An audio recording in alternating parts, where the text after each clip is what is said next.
Oke. Ya, kita berdoa terlebih dahulu sebelum kita masuk dalam firman-Nya. Terima kasih Roh Kudus, kami percaya Bapa, biarlah kuasa urapan-Mu Bapa turun dan melindungi bagi setiap kehidupan kami. Kami minta pagar tembok-Mu ya Roh Kudus. Biarlah firman-Mu ya Rana Makana Nama Hur Tukur Rabasika Rapa ya Rapa memberkati kami semua ya Roh Kudus, untuk kami mengerti Bapa akan firman-Mu ya Tuhan. Kami tahu Bapa, kami jadi incaran iblis ya Tuhan. Namun biarlah kami berlari kepada Engkau, sebab Engkaulah yang memproteksi hidup kami. Kami percaya Bapa akan kuasa-Mu dan firman-Mu ya Tuhan membentengi bagi setiap kehidupan kami. Mari Roh Kudus, bangkitkan Bapa roh-Mu atas kami, sebab urapan-Mu Bapa membimbing dan menuntun. Apa yang sakit bisa Engkau sembuhkan Tuhan. Apa yang luka Bapa terpulih Bapa oleh karena kuasa-Mu. Apa yang Bapa yang terbeban berat bagi anak-anak-Mu Tuhan, kami percaya Bapa di dalam kuasa nama Yesus semuanya Bapa Engkau berikan kekuatan Bapa, dan Engkau memberikan Bapa kelegaan di dalam nama Yesus.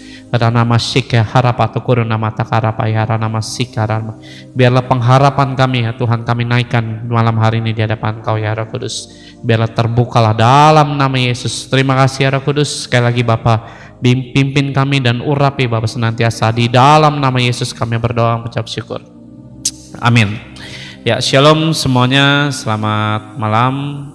Ya, saya percaya saudara dalam keadaan luar biasa, ajaib dalam kehidupan saudara bersama dengan Yesus Kristus. Karena saya percaya bahwa Tuhan Allah yang luar biasa baik dalam hidup saudara dan saya, sebab Dia penuntun bagi hidup saudara dan saya untuk bisa menikmati segala sesuatunya yang baik. Nah, hari ini saya mau menyampaikan juga yang di hari Minggu ya, namun saya percaya ini bisa mungkin lebih panjang daripada yang hari Minggu. Ya, saya coba saudara bisa buka dalam Kejadian pasal 3 kemarin yang saya sampaikan. Ya, karena kemarin sebenarnya nggak selesai itu karena ya khotbah begitu ya 45 menit itu selesai saudara. Ya nggak bisa terlalu panjang, nggak seperti kita di TikTok ini bisa begitu bebas dan begitu panjang. Nah, coba saudara bisa lihat di dalam Kejadian pasal 3 ayat yang pertama sampai yang kelima. Adapun ular ialah yang paling cerdik dari segala binatang di darat yang dijadikan oleh Tuhan Allah. Ular itu berkata kepada perempuan itu, tentulah Allah berfirman, semua dalam pohon taman ini jangan kamu makan buahnya, bukan? Lalu saat perempuan itu kepada ular itu, buah pohon-pohonan dalam taman ini boleh kami makan, tetapi tentang buah pohon yang ada di tengah-tengah taman, sebentar ya, ini suaranya hilang.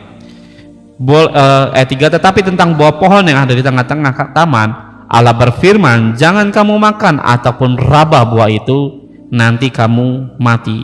Tetapi ular itu berkata kepada perempuan itu, sekali-kali kamu tidak akan mati.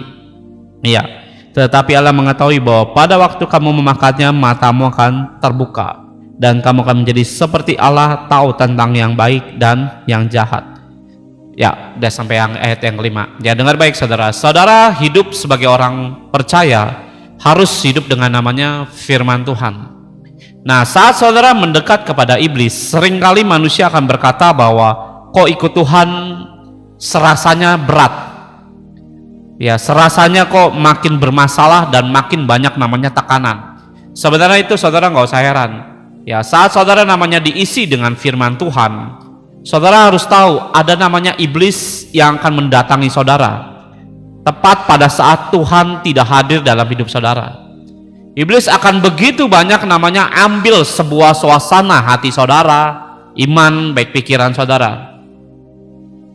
Ya, tapi saudara harus tahu, saudara harus memperjuangkan apa yang difirmankan Tuhan melalui perintah, hukum, dan ketetapannya. Nah, saat saudara hidup benar, justru kalau saudara mengalami berat dan muncul sedikitnya atau banyaknya masalah, karena saat saudara hidup seperti jalan iblis, iblis justru tidak hadir.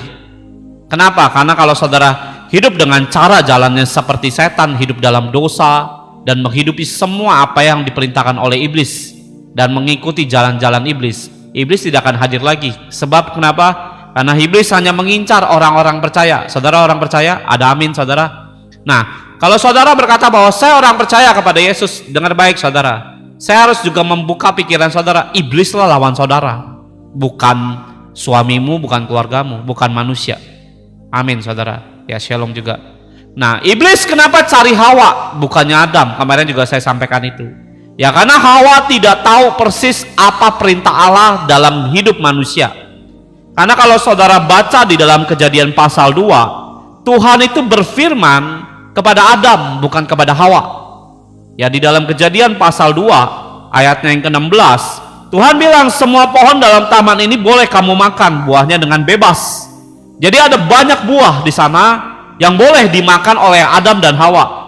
Tetapi pohon pengetahuan tentang yang baik yang jahat itu, janganlah kau makan buahnya, sebab pada hari engkau memakannya, pastilah engkau mati. Nah dengar baik saudara, kalau saudara namanya dengar firman yang dari Tuhan dan dari pendeta atau saya, akan berbeda saudara. Ya ada banyak yang Tuhan tawarkan, boleh semuanya dimakan, tapi yang satu itu jangan. Nah dengar baik saudara. Ya kenapa kalau saudara makan itu, Alkitab mencatat itu akan membuka pikiran saudara, tahu yang baik, tahu yang jahat. Sebenarnya waktu saudara tahu yang baik, tahu yang jahat, itu akan membebani saudara dan akan membuat kita jauh lebih stres. Ada banyak hal orang manusia ingin kepo, pengen tahu banyak hal, pengen belajar ini pak, belajar itu. Ya seringkali kalau saya dapat pertanyaan dari orang Kristen, Pak saya pengen belajar ini, pengen belajar itu. Tapi kadang-kadang saya melihat bahwa dalam rohnya tidak cukup siap untuk dia belajar banyak hal. Kenapa? Semakin banyak belajar, tuntutan makin tinggi. Kedua, tekanan makin luar biasa. Semakin saudara belajar SD, SMP, SMA, kuliah, dan masuk dalam dunia pekerjaan, pernikahan, punya anak, bla bla bla, bukankah itu semakin berat? Betul saudara. Nah ada kalanya saudara belajar cukuplah apa yang Tuhan siapkan saja. Seringkali kita kalau manusia pengen menghibur diri kita. Ya, seperti dalam taman ini, Tuhan tawarkan semua pohon ini boleh kamu makan, jangan yang itu. Nah, Tuhan tawarkan hal yang serupa.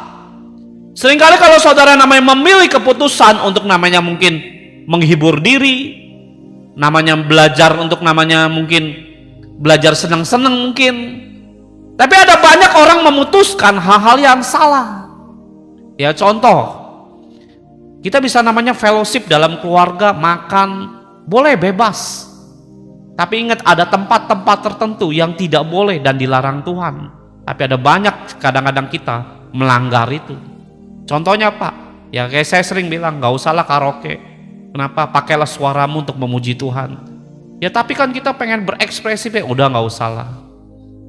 Ada banyak yang bisa kita melakukan kegiatan yang bisa membuat kita happy ya dalam kehidupan saudara, happiness dengan Tuhan, happiness dengan Roh Kudus, happiness dengan namanya segala sesuatu yang bisa di dunianya dunia Tuhan, bukan dunia namanya yang menjatuhkan justru hidup saudara. Tapi seringkali saya menemui orang-orang yang, Pak, karaoke kan gak apa-apa, bermasalah menurut saya.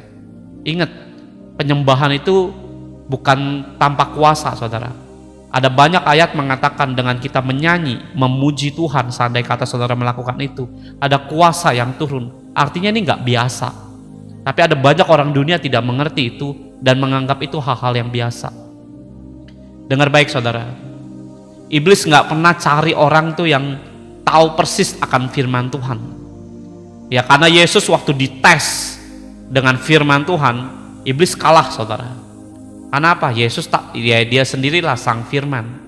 Dites saudara, dan iblis kalah. Nah iblis coba namanya mengelabui orang-orang yang seperti Hawa, yang katanya Pak. Nah namun saudara bisa terjeblos dengan hal-hal tersebut. Saya teringat dengan satu orang berkata pernah bilang begini sama saya, Pak, ya dibilang, kita ini bawa hiu sembahyang nggak apa-apa, nggak boleh saya bilang. Ya tapi kan Tuhan lihat hati. Lihat bagaimana saya melihat bahwa iblis itu bisa mengelabui banyak orang percaya. Betul Tuhan lihat hati, tapi ada ayat yang mengatakan, Yesus sendiri yang berkata dalam Wahyu pasal 2, janganlah makan persembahan-persembahan berhala. Nah Yesus sendiri juga bilang, ya barang siapa tidak mengakui aku depan manusia, aku anak manusia tidak mengakui engkau di depan Bapa. Ada banyak ayat keras. Seringkali kita memegang hiu, kenapa? karena pengen dihormati oleh orang tua, mungkin diakui orang tua supaya mungkin dapat warisan dan supaya nggak ribut. Tapi dengan hal-hal yang diputuskan bahwa tanda kutip Tuhan melihat hati, tapi di situ ada penyimpangan, menurut saya itu juga tidak benar. Nah, sebab dalam perintah Allah itu, ya, itu turun ke dalam hidup Adam. Nah, waktu firman Tuhan dilepaskan dalam ayat ini, Hawa tuh belum lahir. Dalam Kejadian 2 ayat 16-17, firmannya udah dilepaskan bahwa nggak boleh makan buah ini. Yang di luar buah ini boleh semua dimakan. Hawa ada nggak di situ? Tidak ada. Belum lahir bahkan. Nah, Hawa lahir tuh di pasal 20 ke bawah. Di ayat ke-20 ke bawah. Baru Hawa itu lahir. Nah, Hawa dengar dari mana? Dengar dari Adam pastinya. Dengar baik saudara. Kalau saudara namanya memegang firman Tuhan, pastikan dan yakini bahwa itu Tuhan berbicara dalam hidup saudara. Kalau saudara berpikir bahwa memang Tuhan bisa bicara, Pak, sangat bisa. Memang Adam itu siapa? Adam juga manusia. Kalau Adam bisa dengar suara Tuhan, kita juga bisa. Saudara, ciptaan Tuhan kan serupa segambar dengan kemuliaan Tuhan kan? Ada amin saudara. Artinya saudara punya namanya hak yang sama seperti Adam untuk bisa mendengar suara Bapa kita. Ada amin saudara. Nah, setelah namanya ya firman dilepaskan, iblis tuh liciknya luar biasa. Dia cari celah. Siapa ini yang bisa dikelabui dari dua orang ini? Nah, Adam tahu persis bahwa Tuhan melarang itu. Dan saudara tahu, Hawa lah yang tidak tahu persis perintah itu bagaimana. Ya saudara, kalau pernah main kuis ya, kuis perkataan ya, saudara tepuk pundak orang, misalnya ngomong dengan gaya gimana, nanti di orang ke-10 pasti berbeda saudara. Dengan apa yang pertama kali saudara orang pertama bilang mungkin pergi makan nasi goreng, contoh misalnya gitu. Cuman dengan bahasa isyarat yang saudara nggak bisa ngomong secara perkataan atau verbal ya. Saudara cuma pakai isyarat. Namun sampai di orang ke-10 pasti itu berbeda saudara ya, kalau saudara pernah nonton. Nah, begitu juga dengan saudara, dengan saya. Kalau saudara dikasih firman, belajar sabar, ya sabar. Sampai saudara pertahankan bagaimana belajar itu sabar. Kalau saudara lolos dari semua akan namanya tantangan di kemudian hari, saya percaya kesabaran saudara dalam Ibrani pasal 6 ya, itu akan membuahkan kehidupan melihat akan janji Tuhan. Amin saudara. Nah, kalau saudara tidak memegang itu dengan kuat, iblis akan datang. Ngapain Pak? Mengecoh semua firman yang pernah saudara dengar, sehingga banyak orang itu bisa menyimpang baik kiri baik kanan. Hawa jadi incaran iblis disebabkan dia tidak tahu firman secara persis, sehingga saat dimanipulasi oleh iblis, Hawa tidak tahu. Inilah kenapa banyak orang Kristen, saudara perlu tahu, punya kuasa. Ya, saudara tahu bahwa kita ini tidak perlu takut, tapi seringkali kita bisa mengalami ketakutan. Kenapa? Iblis memanipulasi hati saudara. Dengar baik saudara. Kalau saudara biasa namanya bengong sendiri, itu tempat yang tepat iblis muncul. Ngapain? Ngeracunin semua pikiran dan hatimu. Sekali lagi saya ulangin. Ini bukan perkataan saya, Roh Kudus yang naruh. Ya, sekali lagi saya ulangin. Kalau saudara biasa bengong ya, sendiri dalam keadaan stres, hati-hati. Itu tempat yang tepat buat iblis muncul. Ngapain? Kacauin dan memanipulasi semua pikiran dan hatimu. Dia akan bisa ngasih pandangan, nanti anakmu gimana, nanti suamimu bagaimana, kerjaanmu bagaimana ini, gimana masa depanmu, gelap ini, gak ada terang. Dan saudara stres. Iya ya, kena kamu seperti Hawa. Ingat, era Hawa itu terjadi di era kita juga, sampai akhirnya nanti kesudahan muka bumi ini. Saat saudara tidak mengerti firman Tuhan, saudara tidak bisa melawan perkataan itu dengan firman. Kenapa? Terlalu gampang saudara itu tidak bisa memegangkan firman Tuhan, dan itu akan membuat hidup saudara saat tidak mengerti akan apa yang menjadi janji Tuhan, saudara akan mudah sekali hidup dalam intimidasi dan kekhawatiran. Nah, siapa yang di sini lagi mengalami intimidasi, khawatir? Dengar baik saudara, saya menyampaikan firman malam hari ini. Gak usah saudara dimanipulasi oleh kuasa kegelapan. Saudara harus tengking di dalam nama Yesus. Semua intimidasi keluar dari pikiran, jiwa, dan rohku. Sebab aku percaya Tuhanlah yang memegang hari ini, hari esok, dan hari yang akan datang. Yang percaya katakan amin, saudara. Ya, saya percaya saudara bisa ngalamin hal-hal yang kayak gitu. Kenapa? Intimidasi iblis muncul.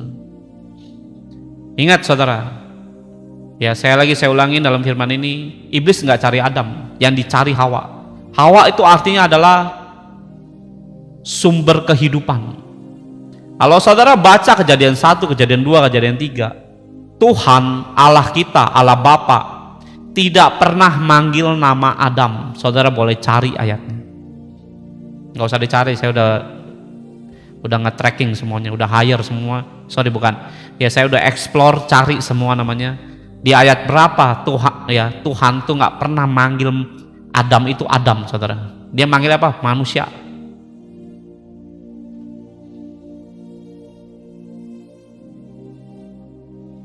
Iblis sedang menawarkan banyak buah sekarang ini kepada anak-anak Tuhan. Ngapain Pak? Untuk ngejerat. Ingat saudara, iblis ngapain sih nawarin buah atau namanya perintah Tuhan dilanggar oleh Hawa dan masuk ke Adam. Ujungnya gini saudara, setiap perintah yang kamu langgar, kamu akan membuat hati saudara terpisah dari namanya proteksi Tuhan. Nah, iblis begitu luar biasa sebenarnya. Kenapa luar biasanya Pak? Dia tahu momentum, ya bagaimana dia harus hadir di tengah-tengah hidup kita. Kalau saudara nggak cerdik seperti ular, ya, untuk melihat nih kehadiran setan, dia akan jatuhkan saudara. Saya kalau lagi sendiri, seringkali saya diintimidasi gini, bapak lu masuk neraka. Papa saya, ya kalau saya ngelihat sesuai dengan Alkitab, papa saya pasti ke neraka. Kenapa Pak? Karena papa saya nggak percaya Yesus, meninggal dalam keadaan main judi, ya meninggal dalam keadaan banyak dosa. Ya kalau sesuai dengan Alkitab, papa saya hari itu satu keluarga tidak ada yang Kristus, tidak ada yang Kristen dengan serius, tidak ada. Semuanya orang berdosa termasuk saya. Jadi sepeninggalan papa saya, ya itu belum ada yang serius masuk Kristen, belum ada. Saya pun belum Kristen pada masa itu. Ngelihat papa saya meninggal dengan sadis, saudara. Saya lihat kenapa papa saya tuh hidup dalam dosa, main judi, main kuasa gelap, ya main dukun macam-macam, main jimat lah, dan tidak percaya Tuhan. Ya secara Alkitab kita bisa pastikan. Kalau saudara bilang, oh pasti masuk surga, saya nggak bisa bohong, saudara. Saya hamba Tuhan. Walaupun itu orang tua saya sendiri, bukan berarti saya senang ya sepeninggalan beliau di luar Tuhan, terus saya bahagia. Ya nggak bahagia. Nah iblis pakai itu ngapain? Ngantem saya berkali-kali. Nah saudara belum pernah dengar yang kayak gini. Saya berkali-kali dihantam iblis kayak gitu. Tapi berkali-kali saya tangking terus, saudara. Kenapa? Karena Roh Kudus mengatakan dalam firman Tuhan, hidup manusia akan tanggung jawab masing-masing. Ayatnya di mana Pak? Nanti saya bukain. Saya berkali-kali itu mau ditaklukkan iman saya lewat suasana hati, lewat suasana namanya memori, ya lewat namanya suasana iman saya yang mungkin lagi dingin gitu ya. Itu iblis bisa muncul, herannya bisa muncul di tempat kita ini lagi dalam keadaan yang mungkin confused, bingung, yang mengalami namanya depresi, tekanan, lagi mikirin A, mikirin B, muncul iblis ngapain? Jatuhin imanmu supaya saudara tidak lari ke Tuhan. Nah kalau saudara bermasalah hari-hari kayak gini, lari jauh daripada Tuhan, kena kamu dengan trapnya daripada iblis tersebut. Saya berdoa saudara biar melalui firman ini kita belajar. Nah Hawa adalah sumber kehidupan. Nah apa sumber kehidupan saudara? Anak Pak. Hati-hati saudara. Saudara nggak berdoa bagi keluarga, minta proteksi Tuhan, sumber kehidupanmu yang akan dihantam oleh iblis untuk meratakan semua namanya iman kepercayaan saudara. Ya, saya bukan nakut-nakutin. Iblis mau ngapain sih di dunia ini? Jangan bilang iblis tuh nggak ada Pak. Berarti Alkitab bohong dong kalau bilang nggak ada. Iblis ada. Kalau saudara percaya Allah, harusnya juga percaya ada kehadiran iblis. Tapi kita nggak perlu namanya mentaruh semua iman kita kepada iblis. Tapi iman kita taruh kepada harapan kita taruh kepada Yesus Kristus. Ya, yang percaya katakan amin dulu saudara. Ya, bukan kepada iblis. Kita tahu memang iblis itu ada. Nah, bagaimana kehadiran iblis? Dia pengen namanya sumber kehidupan saudara bermasalah. Nah, kalau sumber kehidupan saudara adalah uang, dia akan pakai uang itu untuk ngapain? Memeratakan iman saudara. Nah, saat saudara berharap namanya ingin diberkati. Nah, bagaimana iblis akan tutup semua keuangan saudara sehingga saudara punya sumber kehidupan bersama dengan Allah mati.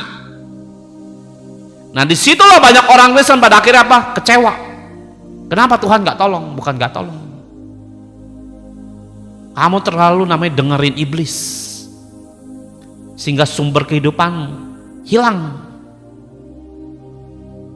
Kalau sumber kehidupanmu, kerjaan Pak, iblis akan menambahkan jam kerja sampai kamu lupa dengan Tuhan sehingga sumber kehidupanmu bersama dengan Tuhan mati. Ya, saya ulangin saudara, saya nggak tahu sumber kehidupan saudara itu apa. Mungkin uang. Dia akan bisa matikan keuanganmu sampai saudara berpikir, kenapa ya Tuhan nggak memberkati saya? Nah, itu kalau udah mati, hilang sumber kehidupan kita. Apa Pak? Damai sejahtera.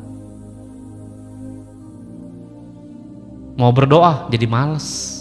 Bukankah kau membiarkan iblis bicara sehingga kita ini jadi seperti Hawa yang berpisah terhadap Allah? Oh, saya kerja Pak, Senin sampai Minggu, Minggu sampai Senin kembali, ya sampai hari Sabtu kembali, kerja terus. Ingat ya, sumber kehidupan itu bukan berarti semua ngomongin tentang kutuk, tapi iblis cari cara bagaimana hati hidup saudara berpisah seperti Adam dan Hawa berpisah daripada Allah. Dia akan lihat ini gimana cara ngebisikin hidup kita sebagai orang percaya, karena kita ini incaran iblis. Oh, lu terlalu cinta dengan anakmu, ya, dibikin khawatir tentang anak, ya, anakmu itu gimana ini, wah kehujanan, kayak kemarin kasus dia di daerah mana saya lupa lah ya, anaknya kehujanan, wah bapaknya ngamuk-ngamuk saudara, lihat, akhirnya viral, minta maaf dan hampir dicopot saudara dari jabatan. Ya karena apa saudara? Lihat bagaimana iblis, ngapain sih anak hujan aja begitu khawatir, biasa aja lah.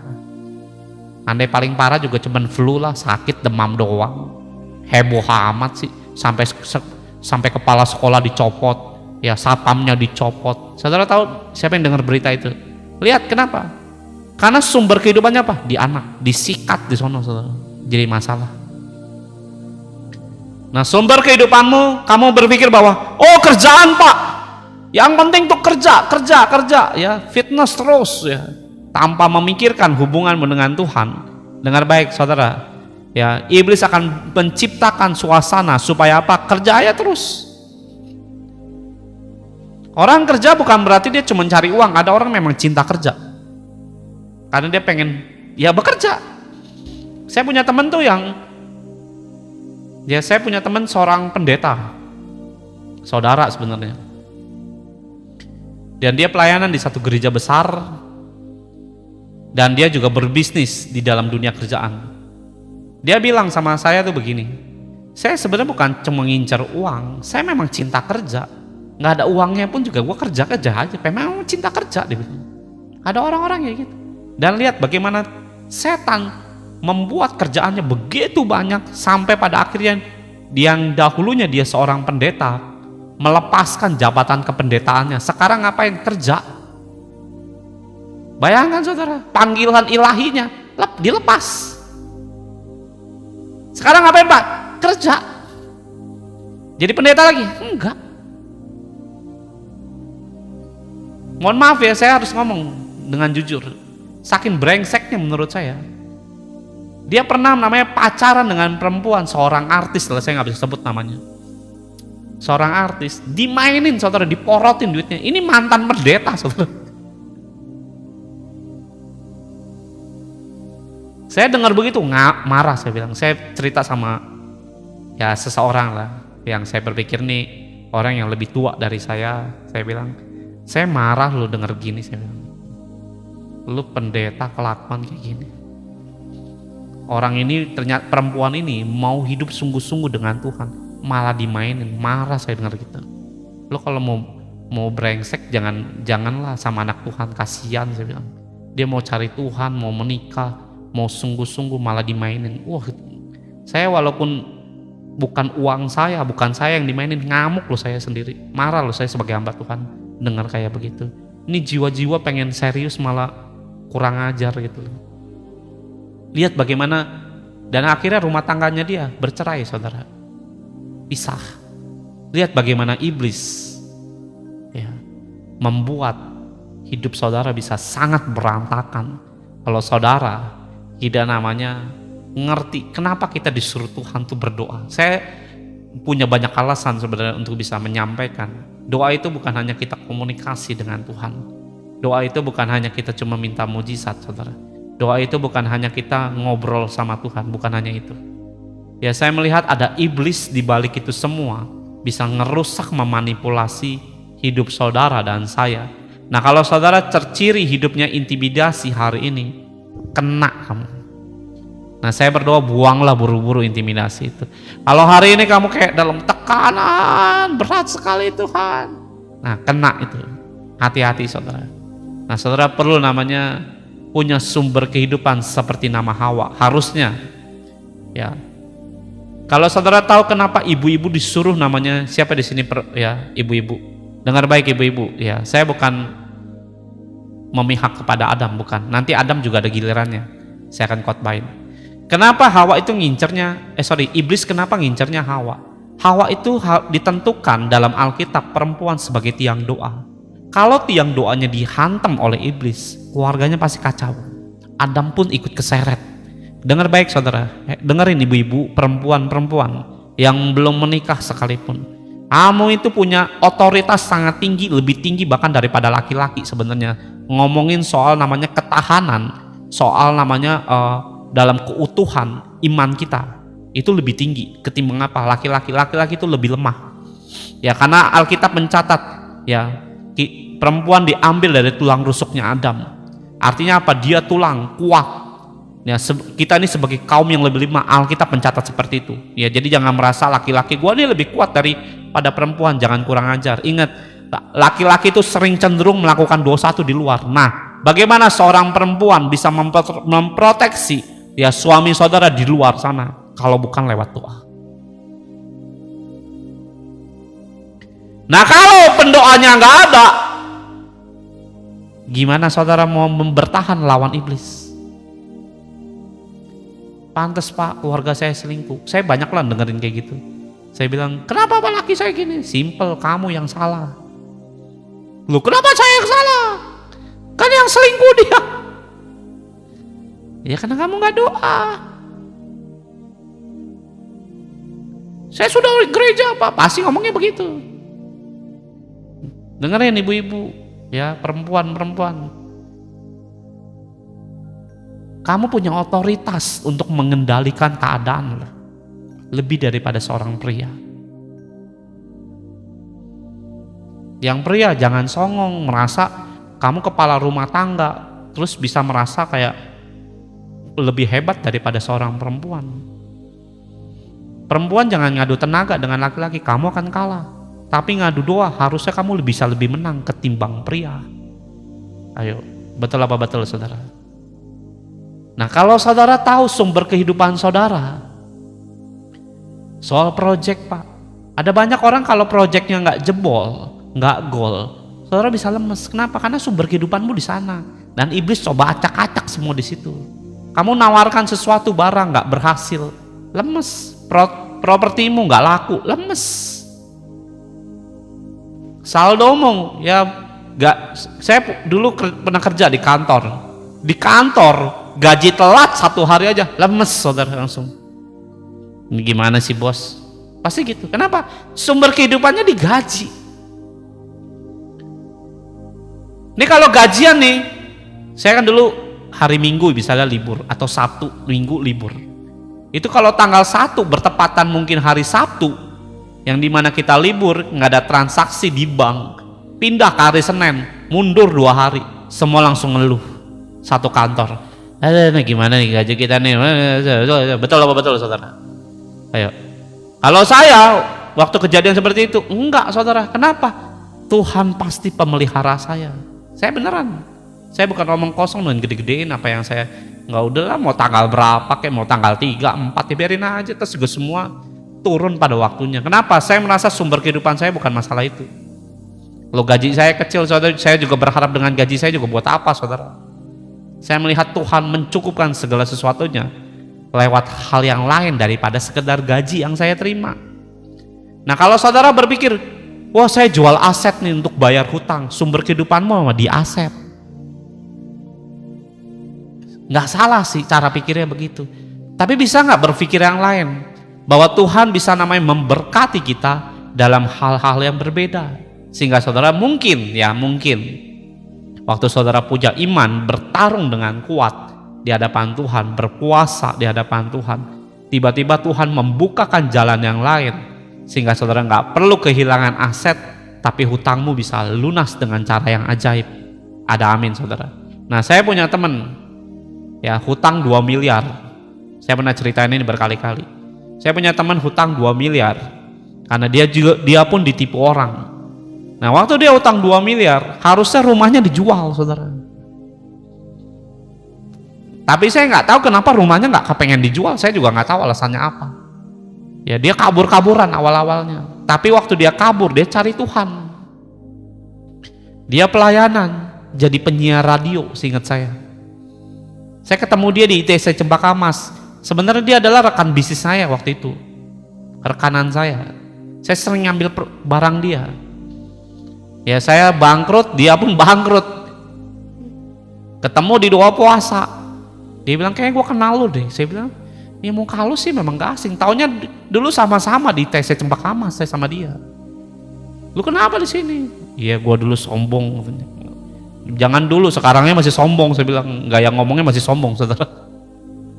Lah terus ya saya dibawa kabur duit barangnya dia, rugi 2M gue katanya. Terus gimana? Gue dikejar-kejar orang, ya gue carilah ke sini doa puasa.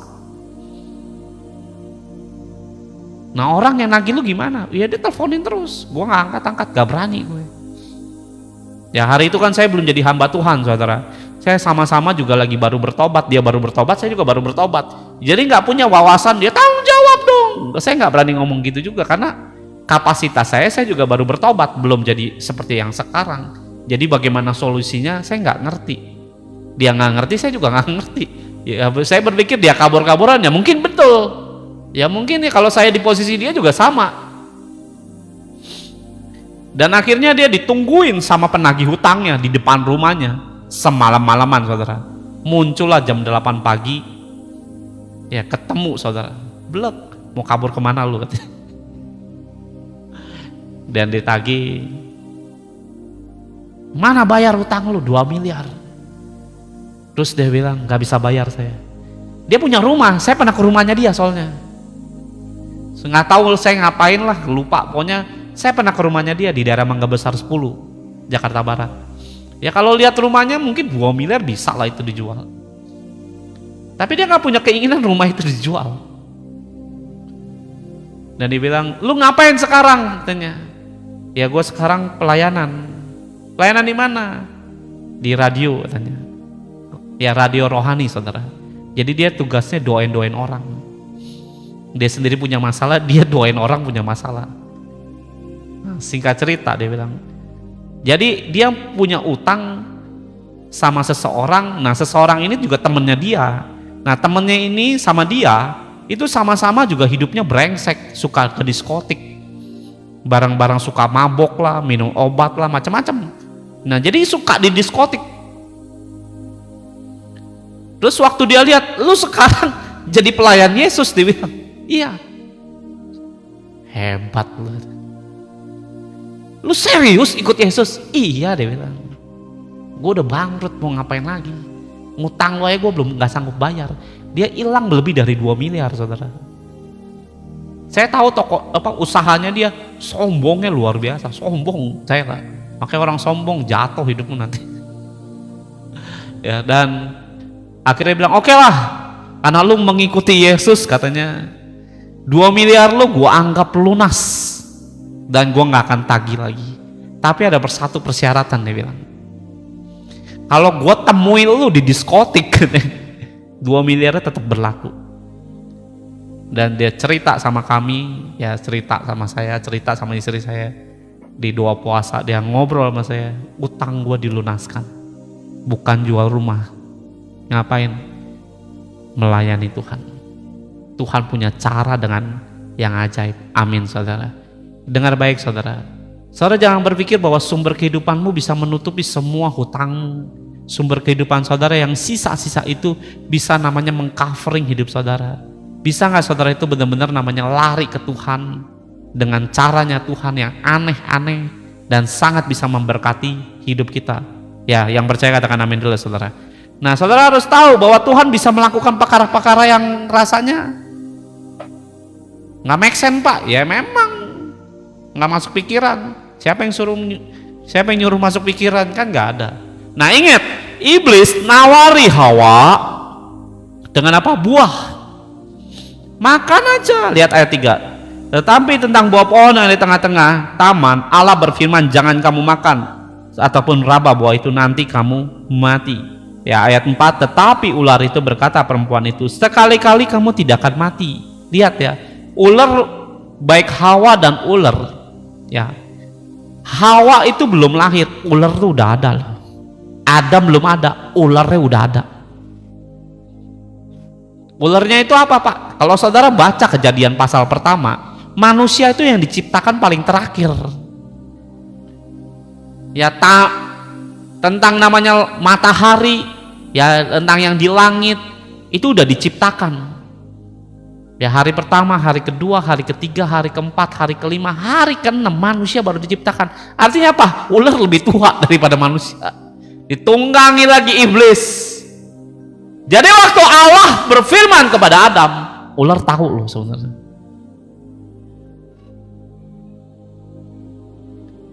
Nah makanya saudara, jangan saudara itu nggak punya keyakinan ngomongin firman. Kita akan jadi bulan-bulanan iblis. Nah iblis tawari, ayo makan buah, lo akan seperti Allah. Lo akan jadi seperti yang lebih hebat daripada sekedar jadi Hawa. Sumber kehidupanmu sangat amat diberkati. Iblis tawari. Ingat saudara, buah-buah itu hari ini muncul. Saya ada orang Kristen bilang, kenapa kamu hidup hancur? Saya bilang, saya main trading. Bukankah seperti iblis nawari buah kepada Hawa? Main trading, nanti lu sumber kehidupannya lebih kaya daripada sekarang. Harta lu berapa? 2 miliar. Main trading bisa 10 miliar. Ayo. Masih banyak orang mau main kayak begitu. Silakan main. Akhirnya apa? Ya suami istri ini ribut, rumah dijual, mobil dijual, bayar hutang. Main trading boleh nggak pak? Tidak boleh. Mungkin sebagian udah tahu, sebagian kan belum tahu. Tetap saya ini akan khotbahin. Ada amin saudara. Yang ngerti katakan amin dulu saudara. Trading nggak boleh.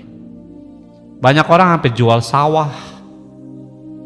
Ya sampai rumah tangganya kacau balau. Kenapa? Kepengen kaya. Kamu akan rata dengan buah tawaran iblis ini. Hati-hati saudara. Makanya kalau saudara kerjasama, saudara namanya ditawarkan sesuatu, bawa dulu di hadapan Tuhan. Tuhan, aku minta hikmat-Mu. Ini boleh apa enggak? Kenapa? Seringkali orang kena tipu dalam bisnis. Kenapa? Iming-imingnya kan pasti, wah ini profitnya oke nih. Taunya apa? Dibawa kabur duitmu. Hilang miliaran. Ya saya satu hari ada satu pengusaha. Saya sama istri saya sebenarnya enggak.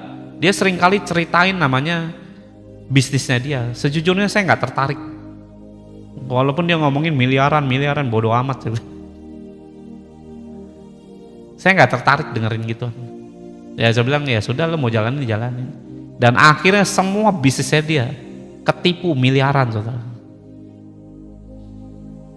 Ya main nikel, main tambang. Kenapa Pak Bapak nggak tertarik? Karena saya tahu Tuhan itu lagi kepengen orang ini tuh bertobat, bukan ngomongin bisnis. Tapi kalau ketemu manusia yang suka bisnis, dia nggak akan suka ngomongin pertobatan. Dia akan ngomongin semua pengalaman bisnisnya. Betul apa betul? Nah kalau saudara penginjilan ketemu orang-orang yang urapannya raja-raja, pasti ngomonginnya begituan semua. Saya udah berapa kali ketemu orang-orang tuh yang ngomonginnya begitu aja. Saya baik, ya sudah jalanin aja. Kenapa? Saya ngomong pun juga percuma. Dan akhirnya dia bisnis dengan orang-orang yang bahkan tidak takut akan Tuhan. Karena tipu. Suatu hari dia mau berangkat ke Sulawesi, ya istrinya lagi berdoa dengan kami di Gunung Salak, lagi berdoa. Dan suaminya tiba-tiba diteleponin satu pengusaha di sana, ayo lo berangkat kemana? Ke Sulawesi. Karena bisnisnya dia, tambangnya dia bermasalah. Terus waktu istrinya lagi dengan istri saya, ya Ibu Regi, terus ini ya baiknya Tuhan. Istrinya cerita, karena kebetulan satu kamar sama istri saya. Saya beda, tidurnya di bawah, istri saya di lantai atas. Dia cerita, suami saya pengen nih ke Sulawesi. Tiba-tiba istri saya dapat suara Tuhan tuh bilang ini, jangan pergi. Langsung disampaikan saudara, jangan pergi. Kenapa? Kamu pergi ke Sulawesi sampai di bandara ketangkep kamu pasti. Dan betulan saudara, udah dibikin jebakan semua segala macam.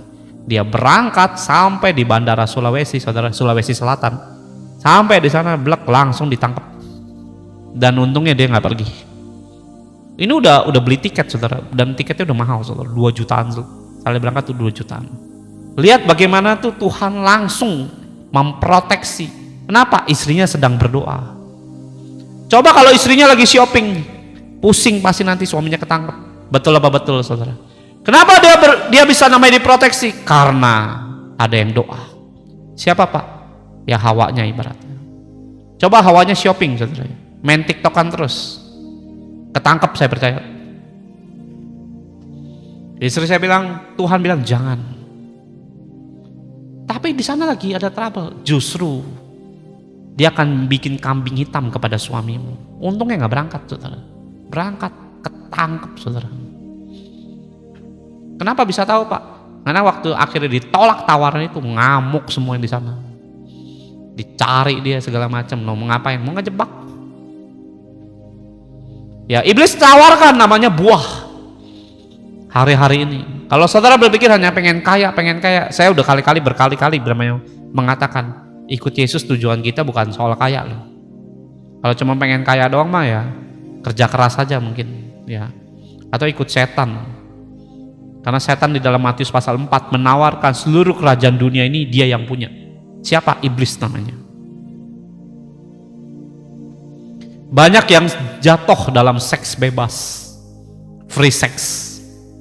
Karena apa? Tawaran iblis, kamu nggak tolak. Jatuh dalam seks. Ya, iblis akan masuk dalam pikiran saudara. Ngapain? Membikin bayangan-bayangan. Jatuh. Banyak yang akhirnya apa? Onani, masturbasi lah, macam-macam. Kenapa? Tawaran iblis. Bukan kamu tengking, kamu nikmati. Jadi rentenir boleh nggak Pak? Tidak boleh. Ini banyak orang, mohon maaf ya, saya nggak perlu sebut suku lah, nanti malah ribut. Ya, ada satu suku lah di Indonesia itu yang jelas banget itu modelnya ngapain? Rentenir. Itu kebanyakan orang Kristen padahal. Dan saya ditanya sama orang, boleh nggak rentenir? Tidak boleh. Buktinya temen gua kaya.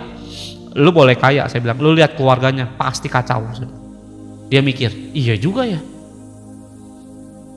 Lu boleh kaya, saya bilang. Siapa yang bilang nggak kaya? Orang lakuin dosa bisa kaya? Nggak bisa lah, masa nggak bisa? Ya jangan berpikir orang melakukan dosa nggak bisa kaya, sangat bisa. Orang jual narkoba tuh kaya rata-rata, saudara. Bisa beli mobil, mau rumah mewah, apartemen, kaya ngelakuin dosa. Bisa kaya, bisa. Bisa selamat, nah itu nggak bisa. Tanpa Tuhan penebus sang dosa umat manusia. Ada amin saudara. Nah jadi rentenir boleh nggak Pak? Wah uangnya gede Pak. Ingat ada tawaran buah iblis. Ayo pasang susuk. Saya dulu pasang susuk saudara di sini. Ngapain? Supaya penglaris, supaya usaha saya rame. Saya bukan cari perempuan saudara ya, muka saya nggak jelek-jelek amat saudara. Ya, pasang susuk saya. Ngapain? Supaya cepet kaya. Udah itu aja saudara. Tawaran buah iblis itu menarik. Kalau enggak mana mungkin manusia itu jatuh dalam dosa. Iblis gak pernah datang dalam kehidupan yang dimana saudara datang dengan muka seremnya, dia dengan tanduknya, muka jeleknya itu datang. Ikut aku ke neraka nanti. Gak ada yang mau saudara. Tapi kalau saudara ditawarkan buah, itu enak loh, sedap kelihatannya. Ya. Kerja di bar, udah gak ada kerjaan, udah lah gue kerja di bar lah. Ajab-ajab saudara, boleh nggak? Tidak boleh. Sekarang di dunia pelayanan, nggak usah basaro. Lihat bagaimana iblis menawarkan buah yang kelihatannya sok tahu firman. Nggak usah basaro. Basaro tuh nggak penting. Kalau nggak penting kenapa diciptain sama Tuhan? Mikir nggak? Tanganmu diciptakan kenapa pakai 10 jari? Itu kan ada fungsinya. Jangan dipikir jarimu 10 diciptakan oleh Tuhan gak ada gunanya. Apalagi itu karunia diciptakan Tuhan. Nah sekarang gereja banyak, gak usah, itu sesat. Lihat bagaimana orang-orang bisa saling ribut masalah firman. Ya saya kenal satu gereja yang dulu berbasaro, sekarang nggak boleh. Kenapa? Basaro itu buat intern. Wah luar biasa. Kelihatannya tahu firman, tapi saya lihat bagaimana firman diubah seperti Hawa mendengar firman dari Adam, dia juga dengar firman dari mana? Dari ular.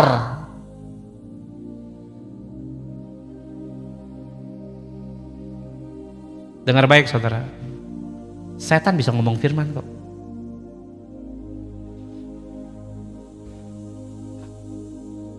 Padahal itu bisa membangkitkan iman kita, bisa namanya kita mengalami manifest Tuhan. Ada lagi kemarin udah diberkati Tuhan jualan rokok, nanya lagi rokok boleh apa enggak? Dah capek saya bilang. Ada lagi orang datang sama saya, Bu nggak boleh Pak minum alkohol, nggak boleh. Minggu depan nanya lagi, boleh Pak minum alkohol? Nggak boleh. Yang ketiga kali lagi, boleh nggak Pak minum alkohol? Minumlah sono. Nanya mulu, ditanya malah mau dijawab apa sih saya bilang. Tuhan Allah saudara itu kalau jawab iya ya iya, enggak ya enggak. Ya karena Tuhanmu nggak akan menjawab sebentar ya, sebentar boleh, sebentar tidak. Ya kali ini boleh lah. Tuhanmu nggak begitu loh. Boleh cariin ayatnya. Ya, pegang ya boleh Pak. Ya kalau lagi gini bolehlah, tapi nanti janganlah. Yesusmu nggak pernah ngomong kayak gitu. Dia bilang boleh, enggak ya enggak. Ada amin, yang sepakat katakan amin. Karena Yesusmu itu adalah Allah ya, atau Sang Firman, tidak kompromi. Dia ngomong A ya A, B ya B, C ya C, nggak akan berubah jadi Z, jadi C, jadi E, jadi F. Nggak akan, Yesus nggak begitu. Pelin-pelan dong Yesus kalau begitu. Amin saudara. Ya kadang-kadang ada orang tuh aneh-aneh. Boleh nggak Pak minum ciu? Ciu itu apa? Alkohol juga Pak, yang difermentasi. Ya nggak boleh. Tapi kan Pak, nggak usah tapi-tapian saya bilang. Yang memabukkan tuh nggak boleh, udah titik saya bilang. Karena apa? Orang mabuk ada yang dampaknya positif. Ada orang mabuk itu jadi penyembah gitu. Nggak ada saudara. Ya orang mabuk rata-rata bikin kriminal, bikin kejahatan, bikin namanya kerusakan, bikin namanya tidak terkontrol. Betul saudara. Nah yang kayak begitu mau dibilang baik nggak bisa lah saudara. Ya lihat efek daripada itu apa. Oh ini tidak terkontrol. Ya udah itu nggak usah dicapai saudara. Ada amin saudara. Loh, kenapa banyak pernikahan pada berantakan? Kenapa? Ya setan akan lihat ini bisa dihantam nih, ditawari buah, dan saudara bisa kocar kacir. Kenapa Hawa ingin makan buah tersebut? Dengar baik saudara, karena Hawa ingin jadi seperti Allah, ingin kaya, ingin sukses, ingin famous, terkenal, ingin berhasil, ingin jalannya mulus. Dengan baik saudara, ikut Tuhan tuh nggak begitu. Proses kamu jalani bersama dengan Tuhan, terbukalah jalan keberhasilan saudara. Yang percaya katakan amin.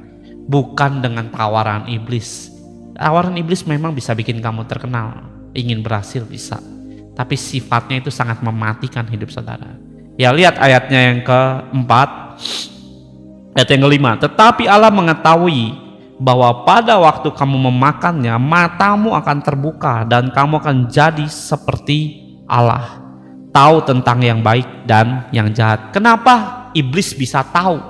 Iblis bukan tahu, maksudnya iblis kok bisa bikin statement bahwa dia akan jadi seperti Allah, tahu yang baik, tahu yang jahat, dan matamu akan terbuka. Yang iblis ngomongin di sini itu sebenarnya ada penyimpangan, ada yang betul juga. Nggak semuanya salah yang iblis. Tapi iblis itu coba compare saudara. Yang kamu nggak ketahui, iblis coba masuki.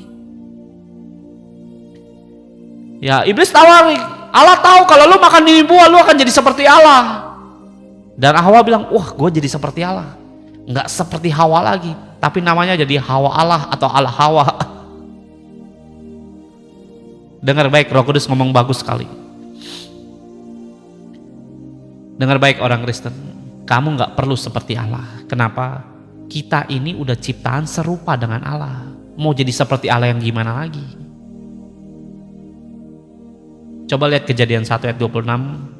Ya, saya baca, berfirmanlah Allah, baiklah kita menjadikan manusia menurut gambar dan rupa Allah. Kita ini udah gambarannya Allah, mau jadi seperti Allah kayak gimana lagi? Saya waktu Roh Kudus kasih hikmat kayak gitu, iya juga ya. Lo mau jadi seperti orang terkenal? Gak usah. Yang penting namamu dikenal oleh Tuhan. Saya ingin berhasil. Kalau kamu kepahitan bisa ngampunin, berhasil di mata Tuhan. Kamu mengukurnya berhasil karena banyak uang kan? Orang banyak uang belum tentu berhasil di mata Tuhan. Saya ingin sukses Pak. Nah kalau panggilan Tuhan, jadilah penginjil, jadilah pendoa, doakan orang sakit sembuh, sukses pelayananmu.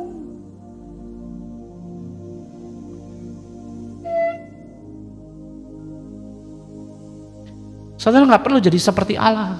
Kenapa? Karena kita udah diciptakan segambar serupa seperti Allah. Mau seperti Allah kayak gimana lagi? Mau ngalahin Allah? Ya nggak bisa. Siapa mau gambarannya? Selain gambaran iblis dengan tipuan, ya dengan semua kebohongan demi kebohongannya. Saya mau naklukkan Adam Kak. Nggak bisa saudara. Lihat ya ayat yang 26. Baiklah kita menjadikan manusia menurut gambar dan rupa kita. Kitanya huruf besar ya. Artinya rupa siapa? Allah. Ada firman, ada Roh Kudus di sana.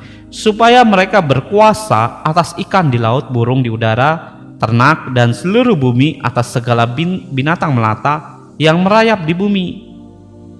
Ya, ayat 27, maka Allah menciptakan manusia menurut gambarnya. Kalau saudara saya pengen jadi seperti Allah. Emang lu sekarang jadi seperti apa? Monyet kan bukan? Jadi seperti apa? Ikan, kucing kan bukan. Gambaranmu itu gambaran Allah. Dan iblis pengen ngerusak gambaran kita, memanipulasi bahwa lu tuh bukan Allah. Loh, Tuhan bilang kita segambar kok, serupa sama dia. Firmannya nggak salah kok. Ada amin saudara. Ya artinya Tuhan itu, kita ini udah gambaran Allah. Nah kenapa Yesus mau mati di kayu salib? Karena Allah itu tidak berdosa. Lihat bagaimana Yesus pengen ngapus dosanya, bukan ngerubah mukamu. Ya, makanya banyak orang Kristen ngapain sekarang ini? Ya mukanya dirubah. Mungkin hidung gua bukan seperti Allah, rubah hidung saudara, mancungin 3 meter kayak Pinocchio. Dengar baik saudara, kamu kena tipu oleh iblis. Mata gua harus kayak sunggokong yang tajam berapi-api. Bakar aja sekalian saudara matamu. Ya pipimu yang udah bagus. Saya kadang-kadang lihat ya di apa namanya internet ya, di berita-berita. Orang ini operasi sekian puluh kali. Saya lihat muka awalnya dia sebelum operasi. Ih, ini orang nggak jelek, lu cantik. Dioperasi jadi kayak badut, saudara. Hidungnya bengkak lah segala macam. Dengar baik, saudara. Saya pengen skincarean, Pak. Mau ngapain? Biar berubah, Pak, jadi seperti Allah. Nggak usah. Dandanlah yang sewajarnya udah. Ya alis nggak usah ditato-tato, saudara. Saya mau tato gambar beruang. Nggak usah. Udah, ini kita udah gambaran Allah. Udah serupa lo dengan Allah. Firman-Nya bilang gitu. Ya gambaranmu itu bukan gambaran muka binatang, saudara, tapi gambaran muka Allah. Ada amin, saudara. Saudara nggak perlu, saudara, ya mau tindik, Pak. Berapa? 300 lubang. Potong aja sekalian kupingnya, saudara. Ngapain, saudara? Udah serupa kita dengan Tuhan. Ya saya kalau ke pesta kemana, seringkali saya nggak pernah dandan apa-apa loh, saudara. Saya pede aja dengan muka saya ya, yang ciptaan Allah ini ya. Ada amin, saudara. Bagi saya ciptaan Allah ini ya ganteng, saudara. Ya saudara, cantik-cantik. Ngapain lagi operasi ya, gigi, Pak, ditambahin 50, Pak. Ngapain, saudara? Di sini emas berlian, di sini tatoan, Pak, giginya. Di sini ada LED-nya, Pak. Pasang speaker, saudara, di dalam mulut sekalian, saudara. Buat apa, saudara? Dandanlah yang wajar aja udah. Dengan bedak. Kalau orang bilang, muka lu jelek, enggak. Muka gua cantik sesuai dengan serupa seperti Allah. Ya kenapa? Iblis pengen menghancurkan semua statement-statement itu. Yang percaya katakan amin, saudara. Ingat ya, Yesus mati cuma ngapus dosa. Dia tidak namanya mengerubah mukamu, nggak akan. Yesus nggak pernah mati buat mukamu, itu nggak pernah. Ya, saya mau operasi, Pak, jari saya tambahin, Pak, 20 lagi, Pak. Buat apa, saudara? Ya, Allahmu itu jarinya cuma 10. Tahu dari mana, Pak? Pernah lihat? Loh, orang bilang firman yang begitu serupa segambar dengan Allah, ya berarti jarinya 10. Kalau enggak di firman bohong dong. Ya, saya percaya akan firman Tuhan, apa yang diperkatakan, ya dan amin. Ya saudara nggak perlu taklukkan namanya, saya pengen taklukkan Adam, ya suamiku, nggak perlu. Yang ditaklukkan itu binatang melata, semua namanya kehidupan yang di bawah derajatnya oleh manusia. Makanya kita nih nikah buat saling menghargai, saling menghormati, saling mengisi sampai akhir hidup kita. Ada amin, saudara. Dan di tengah-tengah itu ada Yesus yang hidup selama-lamanya mengisi kehidupan saudara. Apa yang kurang, apa yang belum, apa yang saudara ingin capai, Yesus bisa mengabulkan semua di tengah-tengah kehidupan yang saudara. Saya pengen damai, Pak. Tuhan yang memberi damai, sebab dalam kehidupan kita tidak bisa menciptakan damai. Ada amin, saudara. Saya pengen punya anak, Pak. Nah, Tuhanlah yang menciptakan namanya keturunan. Di dalam ayat 28, beranak cuculah dan kuasailah bumi. Bukan kuasai istri, bukan istri kuasai suami, suami istri kuasai anak. Salah itu, saudara. Ingat, saudara, saudara nggak perlu jadi seperti Allah, karena Allah pengen kita ini jadi rekannya Allah, bukan jadi siapa yang paling mirip seperti Allah. Nggak ada, saudara. Ya, terima kasih. Thank you gift-nya. Ada amin, saudara. Jadi saudara nggak berpikir bahwa sekarang ini saya pengen jadi seperti yang A, seperti B. Nggak usah. Tuhan pengen kita jadi rekan kok.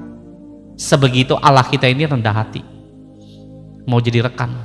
Bukan, ya terima kasih buat ya Kawati, Kak Santi, Kak Nana, Winamo, ya terima kasih. Amin, saudara. Jadi nggak ada namanya sekarang ini mau jadi begini, jodoh begitu, nggak usah, saudara. Tuhan pengen sederhana kok. Apa, Pak? Jadi rekan dalam melayani. Makanya dalam Matius pasal 11 berkata bahwa pikulah kuk yang kupasang. Ngapain? Biar sama-sama. Kenapa Bapak bisa bilang Yesus rendah hati? Yesus bisa aja nggak pakai manusia. Dalam kitab Yesaya, kalau manusia pengen, Tuhan pengen butuh manusia, Pak, supaya Yesus bisa dipuji. Dalam kitab Yesaya, dengar baik saudara, langit dan bumi bisa nyembah Tuhan tanpa manusia. Batu bisa nyanyi, ya, hiu bisa nyanyi. Sorry, paus bukan hiu. Ya, monyet juga ada suaranya. Anjing bisa menggonggong, kucing bisa ngeong-ngeong. Artinya selama dia punya suara, itu bisa namanya dijadikan musik. Ayo, jangan berpikir manusia itu Tuhan butuh manusia karena dia tidak bisa disembah. Banyak binatang bersuara loh. Cicak kayak bisa cek, cek, cek, cek. Ayo, betul apa betul saudara?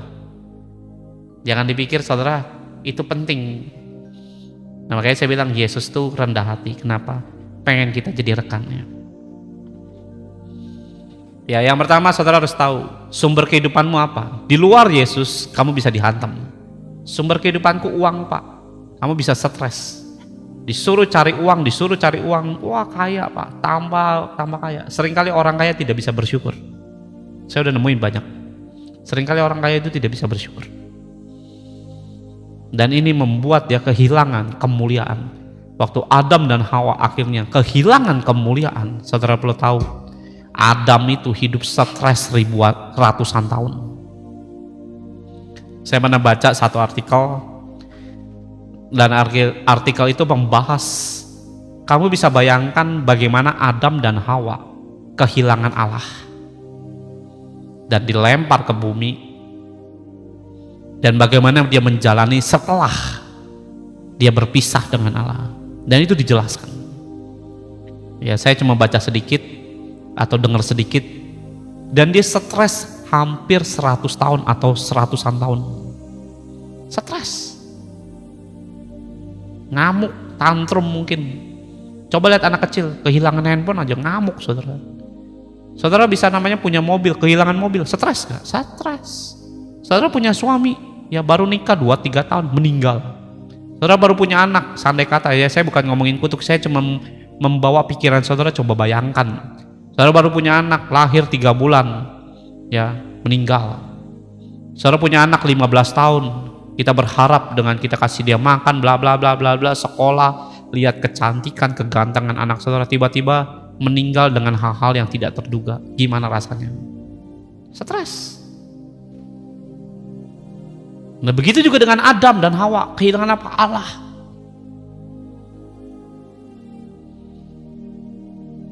Nah, saat saudara namanya tahu iblis ini pengen jebak semua sumber kehidupan saudara, yang dimana saudara menaruh itu bukan atas perintah firman Tuhan, hati-hati.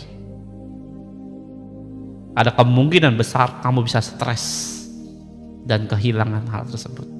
Kenapa Tuhan bilang simpanlah harta di sorga, karena ngengat, maling, rampok semua tidak akan menyentuhnya. Artinya kalau kita harus menyimpan harta tentang firman Tuhan. Saudara mau ada duit nggak ada duit bisa tenangnya dengan santai. Ada amin saudara. Sebab harta kita sorga. Like ya. Di sini sih lancar aja. Yuk lanjut ayat yang ke-6 pasal 3. Ini udah jam 8. Perempuan itu melihat bahwa buah pohon itu baik.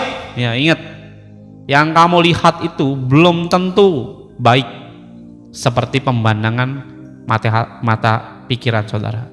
Kalau saudara berpikir bahwa ini kayaknya bagus nih, belum tentu. Ya kalau Tuhan nggak ngasih statement ataupun juga kasih firman-Nya atau tidak ada dasar firman-Nya, hati-hati. Seringkali kalau saya ya istri ya kayak kemarin saya ada obrolan tuh begini, ada satu tempat pengen buka usaha saudara, dan saya tanya istri saya, itu usaha ini bukan buat saya tapi buat orang lain. Saya pengen nolong orang. Ya nolong apa pak? Ya supaya dia bisa berkarya dan keuangannya bisa dipulihkan. Nah supaya orang ini, sejujurnya kadang-kadang orang-orang seperti ini sebenarnya hati kecil saya nggak kepengen tolong sebenarnya. Kenapa? Saya lihat beberapa tuh masih sombong. Tapi melihat kehidupannya udah sengsara, itu yang membuat saya kadang-kadang berpikir orang ini perlu ditolong. Sebenarnya hati kecil saya nggak kepengen. Kenapa? Masih sombong sebenarnya.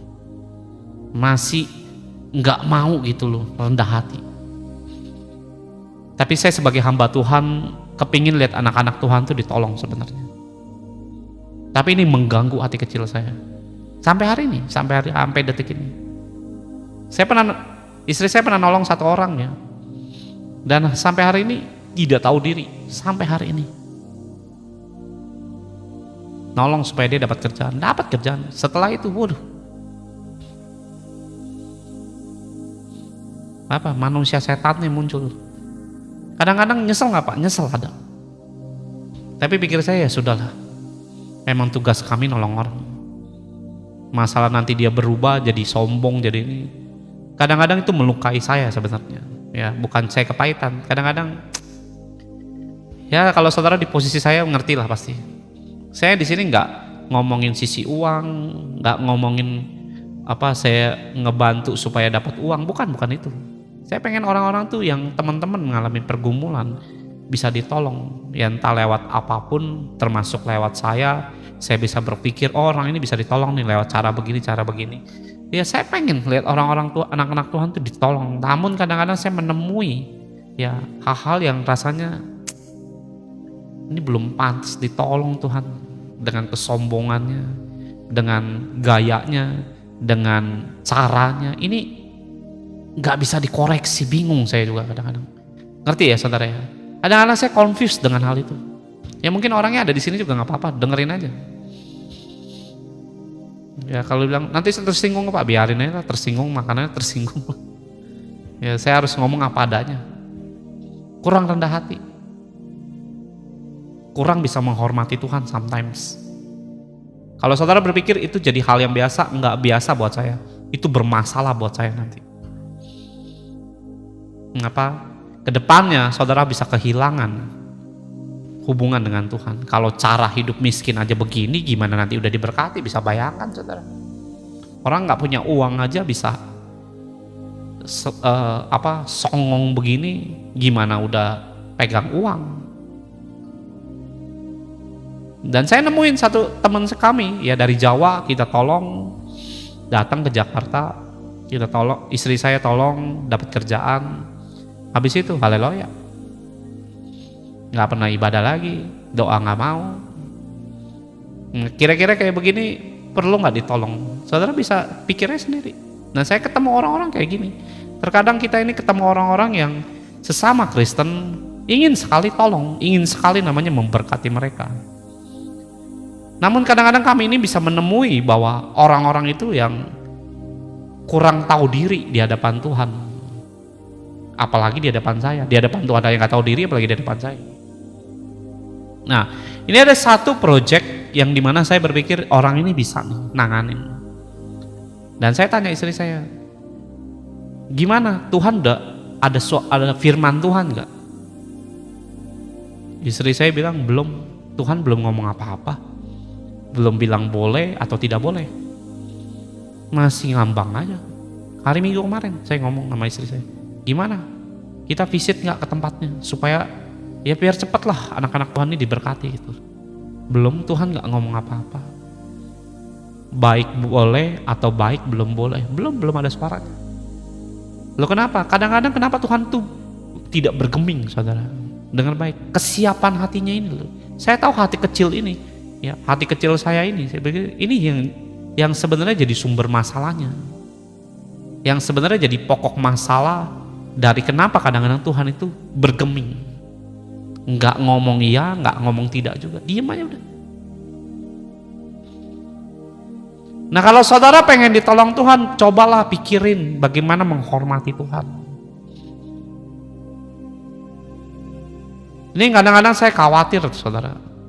Satu sisi saya bukan tipe orang jahat, tidak pengen saudara itu mengalami hal yang buruk, pengen saudara itu mengalami diberkati Tuhan dan ditolong Tuhan.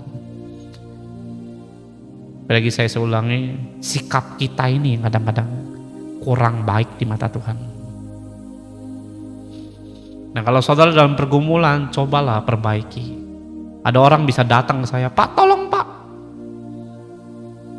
lewat tangan Bapak lah saya akan ditolong Tuhan. Saya bilang, Tuhan nggak ngomong saya akan berkati ibu. Saya bilang, habis itu ngomong terima kasih enggak, apa enggak. Jadi harapannya cuma masalah saya transfer duit, saudara. Saya nggak transfer, udah dicuekin langsung. Dari situ kan kita udah langsung nilai, gimana mau ditolong, sikapnya kayak gini. Ngubungin saya cuma supaya saya transfer duit ke orang-orang kayak begini. Nah kalau saudara jadi saya, mau transfer dengan watak kayak begini. Ngomong terima kasih enggak, permisi enggak, apa enggak, kenal juga enggak. Saya bilang, maaf, tidak, saya bilang. Langsung enggak bergeming, saudara. Ngomong apapun enggak. Loh ini yang saya alamin. Kadang-kadang kita ngomongin berkat, jadi hamba Tuhan ngomongin duit. Serba salah. Padahal banyak orang, kita manusia, siapa yang gak kepengen berkat kan gitu. Amin saudara. Nah belajarlah sikap. Saya udah khotbahin tentang menghormati Tuhan. Saya sebenarnya khotbah pengen keras saudara, tapi ketahan dengan watak manusia kayak begini, bisa bubar Tuhan. Karena anak pengen keluarin semua namanya apa yang Tuhan taruh saudara, tapi kadang-kadang ketahan. Kenapa? Lihat orang kayak gini, dia bilang khotbahin begini, bubar Tuhan.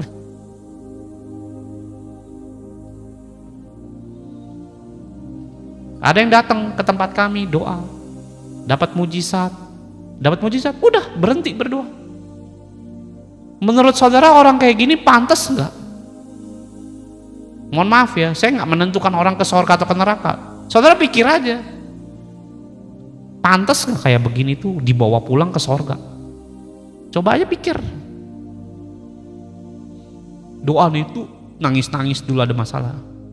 Ya kita doa. Saya membiarkan teman-teman tuh berdoa supaya saudara tahu, yang menolongmu tuh bukan saya tapi Tuhan. Nah, mereka berdoa dan ngalamin Tuhan masing-masing. Setelah itu udah cuma gitu doang sama Tuhan, dia bilang. Dan nanti ada lagi yang beberapa yang udah terpuruk, WA istri saya, doa di mana sekarang? Lah saya nggak bisa ikut doa. Lah deket aja lu nggak pernah datang. Coba saudara berpikirlah, kalau saudara hari ini bermasalah dengan sikap kayak begitu, saya cuman mau saudara berpikir, memang pantas kayak begini ditolong?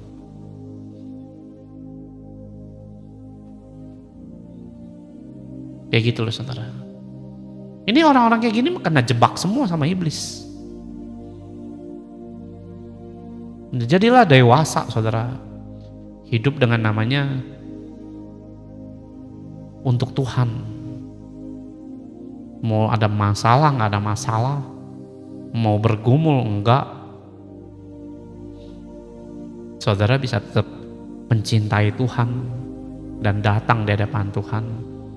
Ada banyak orang kalau saya lihat ya janji di hadapan Tuhan. Ada orang bilang, saya bersyukur Pak diberkati dengan khotbah Bapak. Saya akan janji Pak gini. Saudara kan berpikir saya akan bilang amin, puji Tuhan. Enggak saudara, saya nggak akan ngomong apa-apa kayak gitu. Saya akan diem. Biar yang lu ngomong janji gini, janji gono, ntar Tuhan yang lihat sono. Saya nggak punya hak namanya nagih janji orang Kristen, nggak punya hak. Ngapain saya ngomong amin? Nggak akan saudara.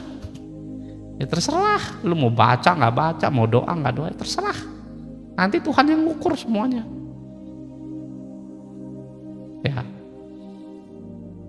Ya, yang pertama tadi iblis nawarkan buah, dia akan mati. Yang kedua, dia akan matikan sumber kehidupan.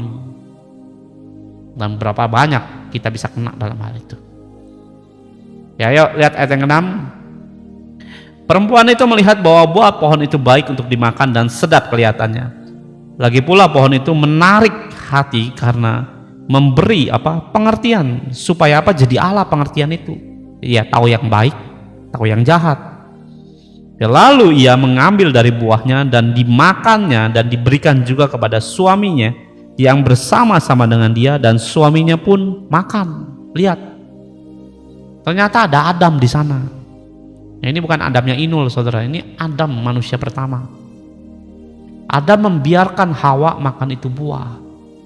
Sekarang lihat, banyak orang kalau lagi ngelakuin dosa ngapain? Diem, seperti namanya Adam. Saat saudara namanya membiarkan saat saudara namanya membiarkan dosa dalam pandangan saudara dan saudara diem, ingat Tuhan akan berurusan dengan kamu dulu.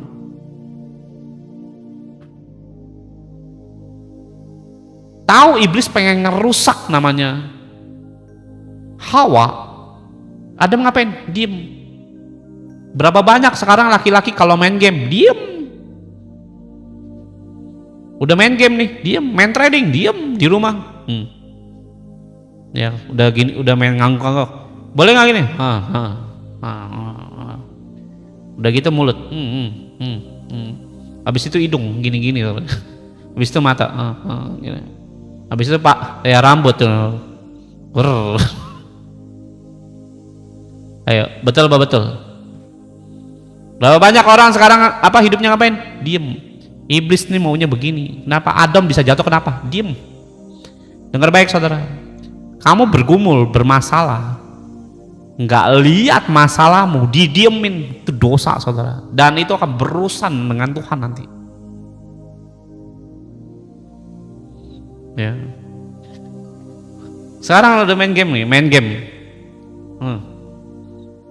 Ya kalau di gereja, oh haleluya, puji Tuhan, Yesus luar biasa, hosana bagi Raja. Di gereja, di rumah, ya, terus telinganya kayak goyang, boleh apa enggak? Tergantung telinga kanan goyang, apa telinga kiri yang goyang, saudara. Kalau hidungnya ngendus kiri, berarti tidak boleh. Ngendus kanan, berarti boleh. Tahu dari mana juga kita nggak tahu, saudara. Ya, boleh nggak? Lama-lama pertama gini, lama-lama mata, lama-lama hidung. Kenapa? Saudara pikir itu baik? Nggak sopan, saudara. Ayo, betul apa betul? Nggak, perempuan juga sama. Dek, mau makan nggak? Apa? Paling gemes ngeliat manusia kayak gitu. Saya nemuin banyak loh yang kayak gitu sekarang. Lagi kemarin ada ulang tahun, nyalamin aja nggak mau, saudara. Diam aja. Adam nih, ini roh Adam masuk dia nih.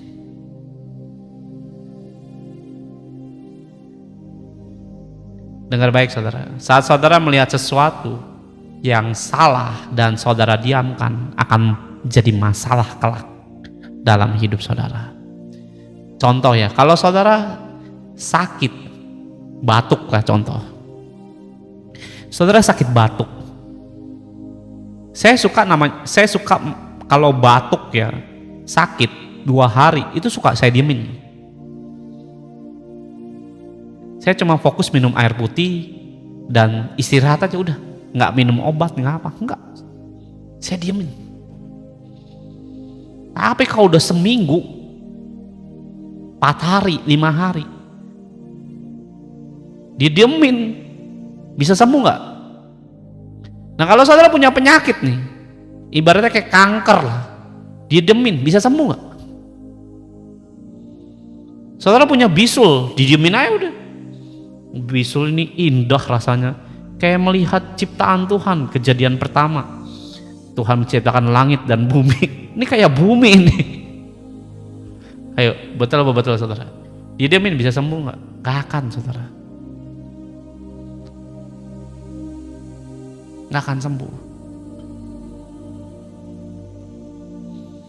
Nah kalau saudara tahu ini anak pemalas, lu diemin nih 10 tahun ya begitu tuh. Jangan nanti bilang, oh nanti saya kepingin anak saya gereja apa, pret, itu mana mungkin. Kenapa? Soalnya dibiarin begitu. Ya diajak dong, didoakan kek, diiming-imingin kayak mungkin selagi dia masih kecil. Saudara tahu saya punya keponakan, pengen ke gereja hari Minggu, gereja ayo. Kenapa? Diiming-imingin, ayo makan yuk. Coba kalau dijamin, nggak bakal mau berangkat saudara. Sampai bumi terbelah 5 juga diem aja di situ. Ya thank you Tuhan. Nah ini bagus sekali Tuhan ya. Thank you Lord. Nah Roh Kudus ngomong gini nih, sekarang banyak orang main handphone di mana? Di WC saudara. Ya, scroll di situ. Duduk bisa 2 jam. Padahal dulu WC 15 menit ya, buat aja udah males 15 menit aja. Sekarang orang duduk di WC 2 jam saudara. Ngapain Pak? Merenungkan siang dan malam. Apa yang direnungkan Pak? Gamenya saudara, bukan firman. Kayak kadang-kadang saya lihat laki-laki ya, ngapain ini orang? Oh dia pantatnya bisulan, kenapa? Biarin aja, kelamaan di WC. Ngapain di WC? 2 jam di WC gitu. Ya saya pernah cerita ya saudara, diem dia di WC sambil scroll makanan saudara. Ini capcay, baunya nggak enak. Coba scroll lagi, ini ada kue tiaw. Kok nggak enak juga ya. Ada nasi goreng nih. Kok baunya sama semua, nggak enak. Ternyata nya belum disiram saudara. Dia hirup, bau semua gitu saudara.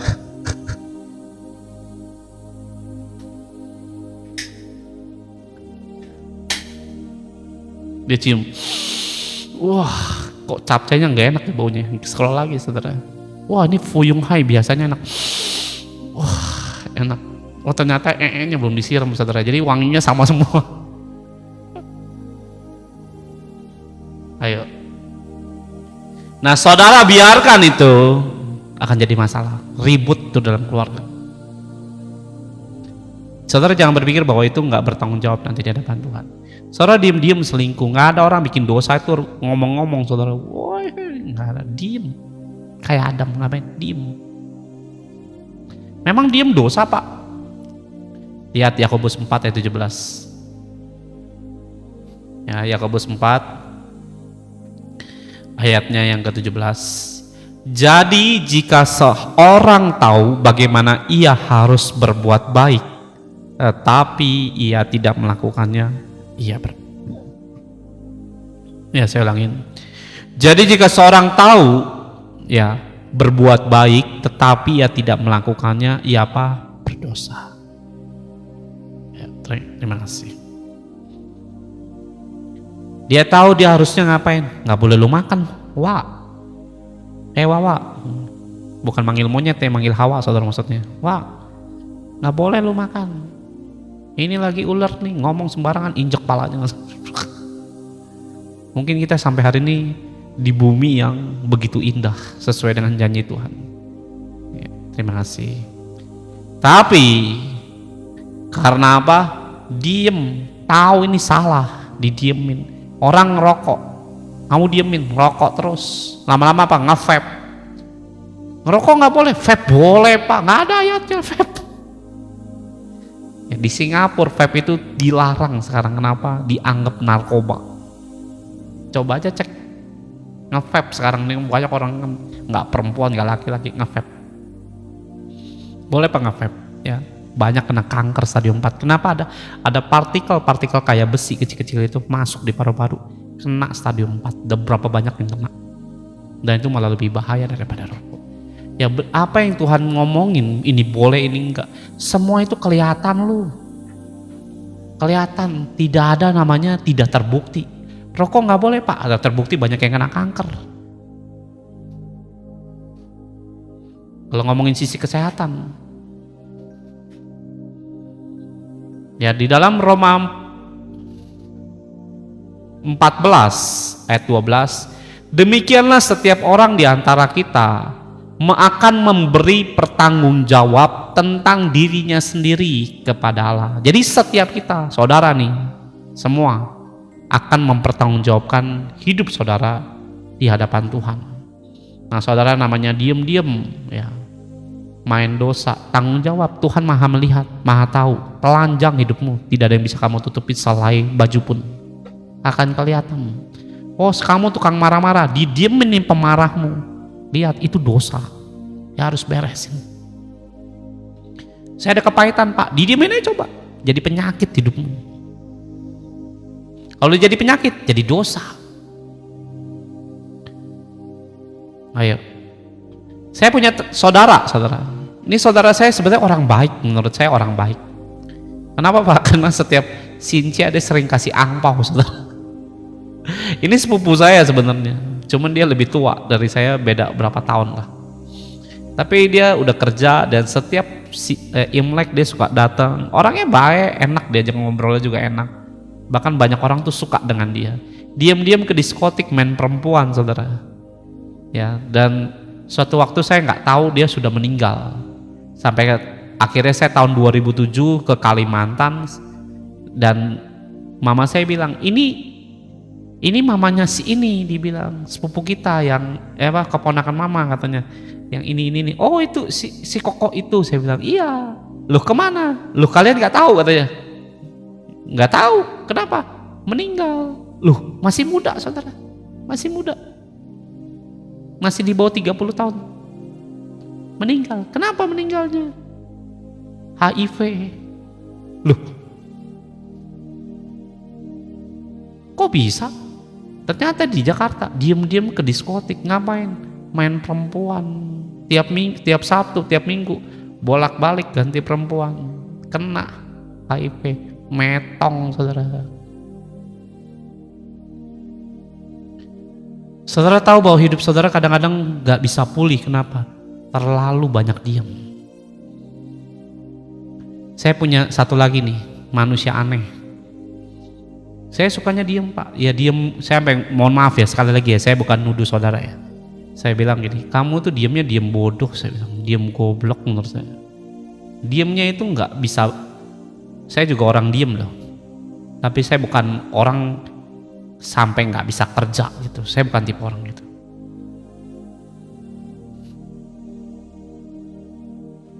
Seorang mau main teknologi saya bisa. Saya mau nyeting di gereja, main mixer, main sound system, main apapun bisa. Kenapa Pak? Sekolah enggak pernah sekolah kayak gitu-gitu, belajar dengan otodidak. Diam tapi bisa belajar. Ini diam begini nih, diam bodoh menurut saya. Kamu tuh diam bodoh, etika nggak punya, terus diam mau dibanggain kayak gitu. Nah hari-hari begini, iblis pengen namanya ya manusia orang Kristen dibuat namanya belajar malah kayak Adam. Ngapain? Diem. Lihat dosa, diem. Lihat kalau tahu kamu pemarah, diem. Kamu tahu ada kepahitan, diem. Jadi masalah loh, nanti tanggung jawab di hadapan Tuhan. Selingkuh kamu, diem. Nah, coba aja diem. Nanti Tuhan yang bersuara. Anak saudara namanya pemalas, didiemin, coba lihat jadi rajin. Nggak akan saudara, mustahil itu. Nggak mungkin. Anak saudara nggak bisa ngitung. Oh, anak saya nanti Tuhan pada waktunya dia bisa ngitung. Tetap nggak akan bisa ngitung. Kalau saudara diemin, ya tahu ini anak pemalas, pemberontak, tidak ngerti akan namanya etika, attitude. Dan saudara nggak urus sih namanya penyakit kayak begini. Kelak saudara akan kewalahan.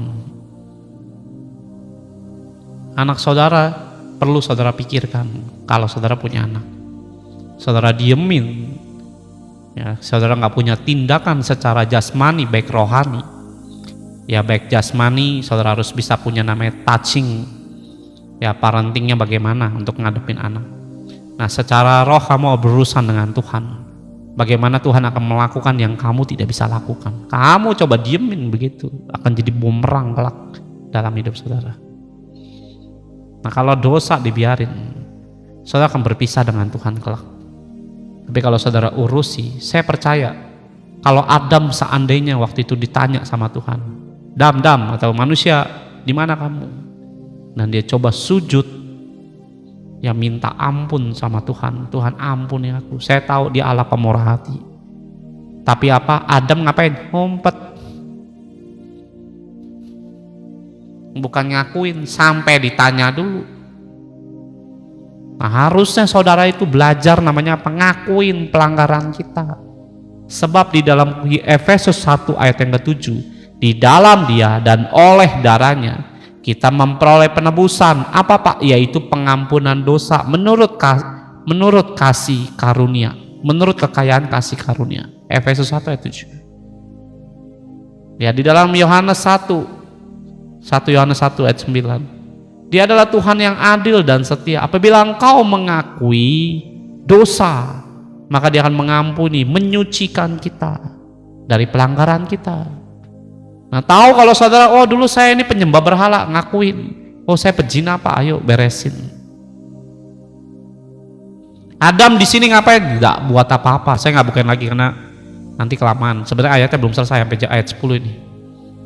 Ya, tidak ditegur, tidak dinasehatin si Hawanya, didiemin saudara.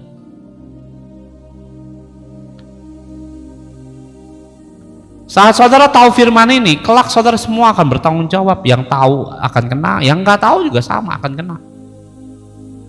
Nah, iblis cari yang apa ini, diam-diam begini jadi makanan empuk saudara. Yang kemarin saya kesaksian sedikit saudara. Suatu hari saya ketemu ibu-ibu. Nah, saya ketemu ibu-ibu. Ibu-ibu ini orangnya kerjanya over menurut saya. Dan umurnya udah mau menjelang 70 tahun saudara. Ya terbilang nenek-nenek sebenarnya. Tapi kerjanya wah, apa aja diberesin sama dia. Sampai suatu hari dia sakit dan penyakitnya parah saudara. Dan akhirnya disembuhkan Tuhan. Waktu disembuhkan Tuhan, begitu lagi, kerja lagi. Nah, saya nggak mau jadi seperti Adam. Ngapain? Tegur dia. Saya bilang, waktu saya ketemu dia, jadi suatu ruangan, saya bilang, Bu, Ibu udah harus berhikmat loh, Bu, soal kerja, saya bilang. Ya tapi nggak ada yang beresin, ini gedung katanya. Iya, saya tahu. Tapi bukan begitu caranya, Ibu ngerjain semua sendiri dan menyalahkan semua orang, saya bilang. Nggak baik, Bu. Ya tapi siapa lagi mau beresin? Iya kan, Ibu bisa atur waktu. Ibu kalau udah jam 6 sore atau jam 5 sore berhentilah kerja, saya bilang. Udah istirahat, Bu. Saya ngomong gini tuh karena sayang loh saudara, bukan karena mau membiarkan, kecuali dia males saudara, nggak kerja, ya dia kerja begitu ya biarin aja. Tapi dia orangnya rajin, beresin semuanya. Tiap hari ada ini kerjain, ada ini kerjain, dipel di ini, oh ada ini kerjain semuanya, beresin semua. Kadang-kadang mesti ngechat, ya ini orang sakti juga saudara ya, ngelas bisa, ngechat bisa, betulin genteng bisa, serius. Perempuan manjat-manjat, udah kayak Tarzan saudara. Apa yang dikerjain bisa, ke pasar bisa, masak bisa, maku bisa, ngebor bisa, serius saya nggak bohong. Nah setelah saya ngomong begitu, dia tetap namanya kayak ngeyel dan tidak peduli dengan apa nasihat saya. Sampai saya bilang begini, dan saya dapat suara Tuhan tuh begini saudara. Ini yang dengerin ya orang Kristen. Saya bilang, Bu, berhenti. Kalau udah jam 5 atau jam 6 sore udah istirahat. Kan hari esok masih bisa dilanjutin. Karena mengingat umur ibu udah gak sehat, saya bilang. Dan saudara tahu, dia ngeyel dengan segala macam. Selesai dia ngoceh-ngoceh dengan nasihat saya bilang, Bu, kalau ibu gak bisa diomongin dari mulut saya bilang, biar nanti cara Tuhan mendidik ibu lewat sakit penyakit. Langsung diem saudara.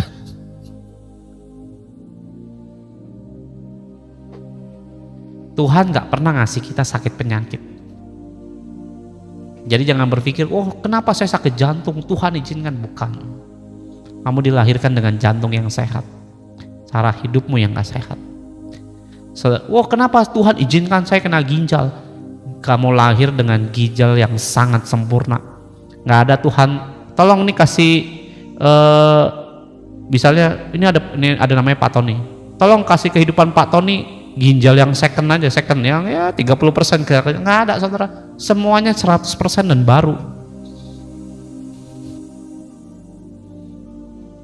Ya sorga tuh nggak pernah ngasih bahan tubuh kita ini yang oplosan saudara.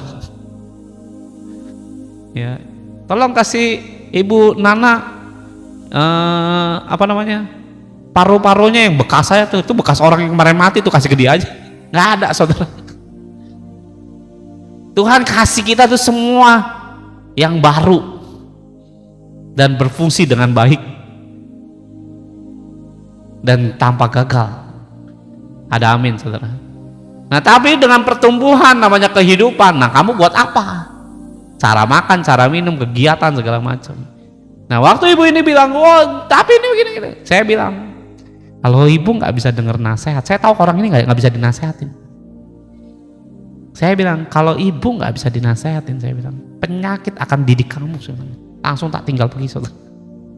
Langsung dia diem. Besoknya dia ngomong lagi sama saya, betul juga ya omongan lu, dia bilang gitu, di omongan saya. Yang ngomong tuh Roh Kudus, bukan saya bilang. Oh gitu katanya. Iya. Ya mohon maaf, ibu udah 70 tahun, udahlah, tahu dirilah. Kapasitas kemampuan tuh berapa? Jangan dipaksain. Lalu kerjain seharian sampai jam 9 sampai jam 10 malam. Besok ngeluh, demam lah, sakit lah, pinggang lah, inilah, ono lah. Terakhir sakit saraf kejepit. Nggak bisa kerja, nggak bisa masak, nggak bisa saraf kejepit, mau ngapain coba? Mau nyalain Tuhan, saya bilang. Kalamu, saya bilang. Apa ngeyel, nggak bisa dibilangin. Seandainya kalau saya biarkan nasihat yang harusnya, ini juga bukan urusan saya. Mak bukan mak gue ibaratnya gitu ya, nenek bukan nenek gue. Tapi kenapa? Kasih, lihat, Bu, berhentilah, udah harus diukur. Tapi nggak bisa gini. Bisa, saya bilang. Ya karena saya tahu nih orang emang keras saudara. Kalau saudara nggak bisa ngurusin itu dan membiarkan nasihat ini, kamu akan berurusan dengan penyakit sendiri. Jangan nanti dibilang nggak ada yang peduli dengan saya. Ya apa yang mau peduli, lu yang nggak bisa dinasehatin. Ini nenek-nenek repot juga saudara kalau udah kena penyakit ini. Nggak ada yang peduli dengan saya. Apanya nggak ada yang peduli? Giliran kita peduli lu nggak mau denger.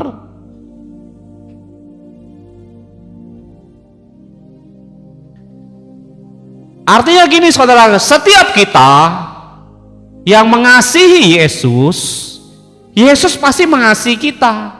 Nah saat saudara melakukan kegiatan hal yang melampaui, yang Tuhan mungkin nggak mau saudara melakukan itu, dia akan kirim orang-orangnya ngapain nasehatin kita.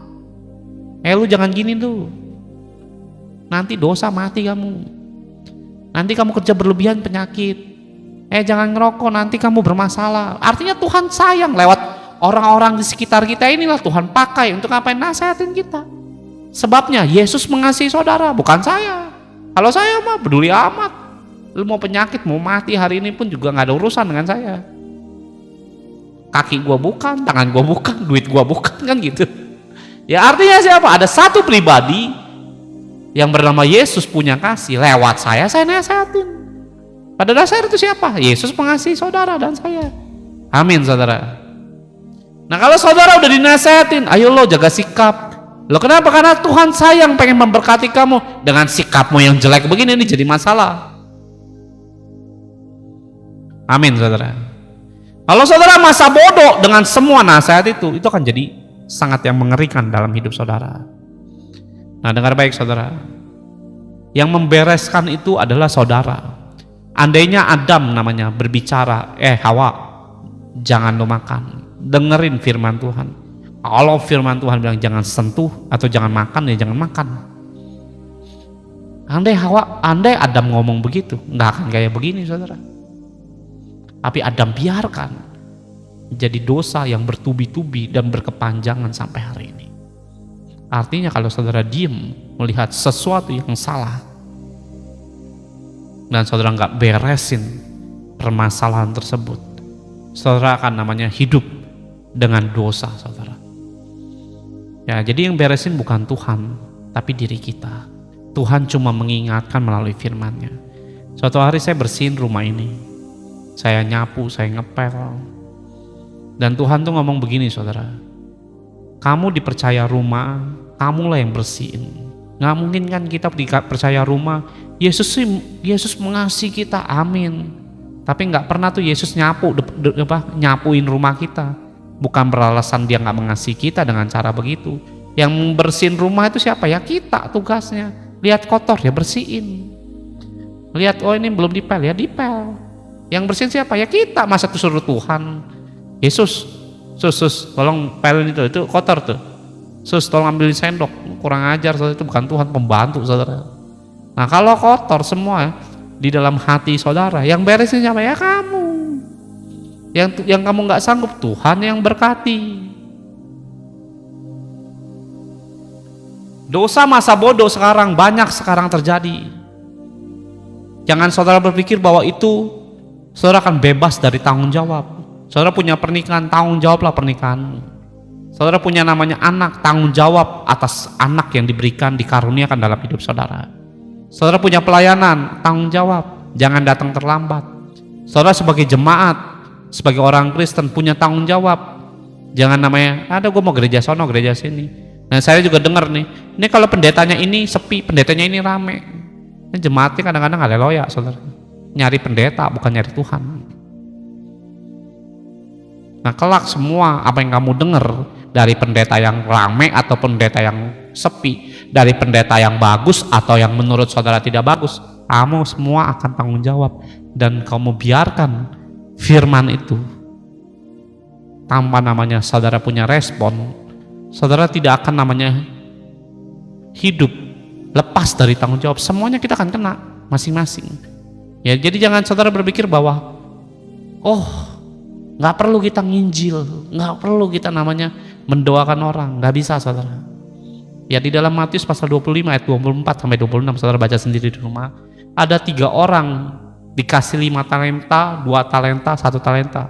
Ya dikasih 5 tanggung jawab sama Tuhan, yang kasih 2 tanggung jawab, yang 1 yang tidak berbuat apa-apa juga tanggung jawab. Tidak ada dari 3 itu yang tidak bertanggung jawab, semuanya tanggung jawab. Yang 2 ya dia reaksi, yang 5 reaksi, yang 1 ngapain? Diem, nggak ngapa-ngapain. Tanggung jawab.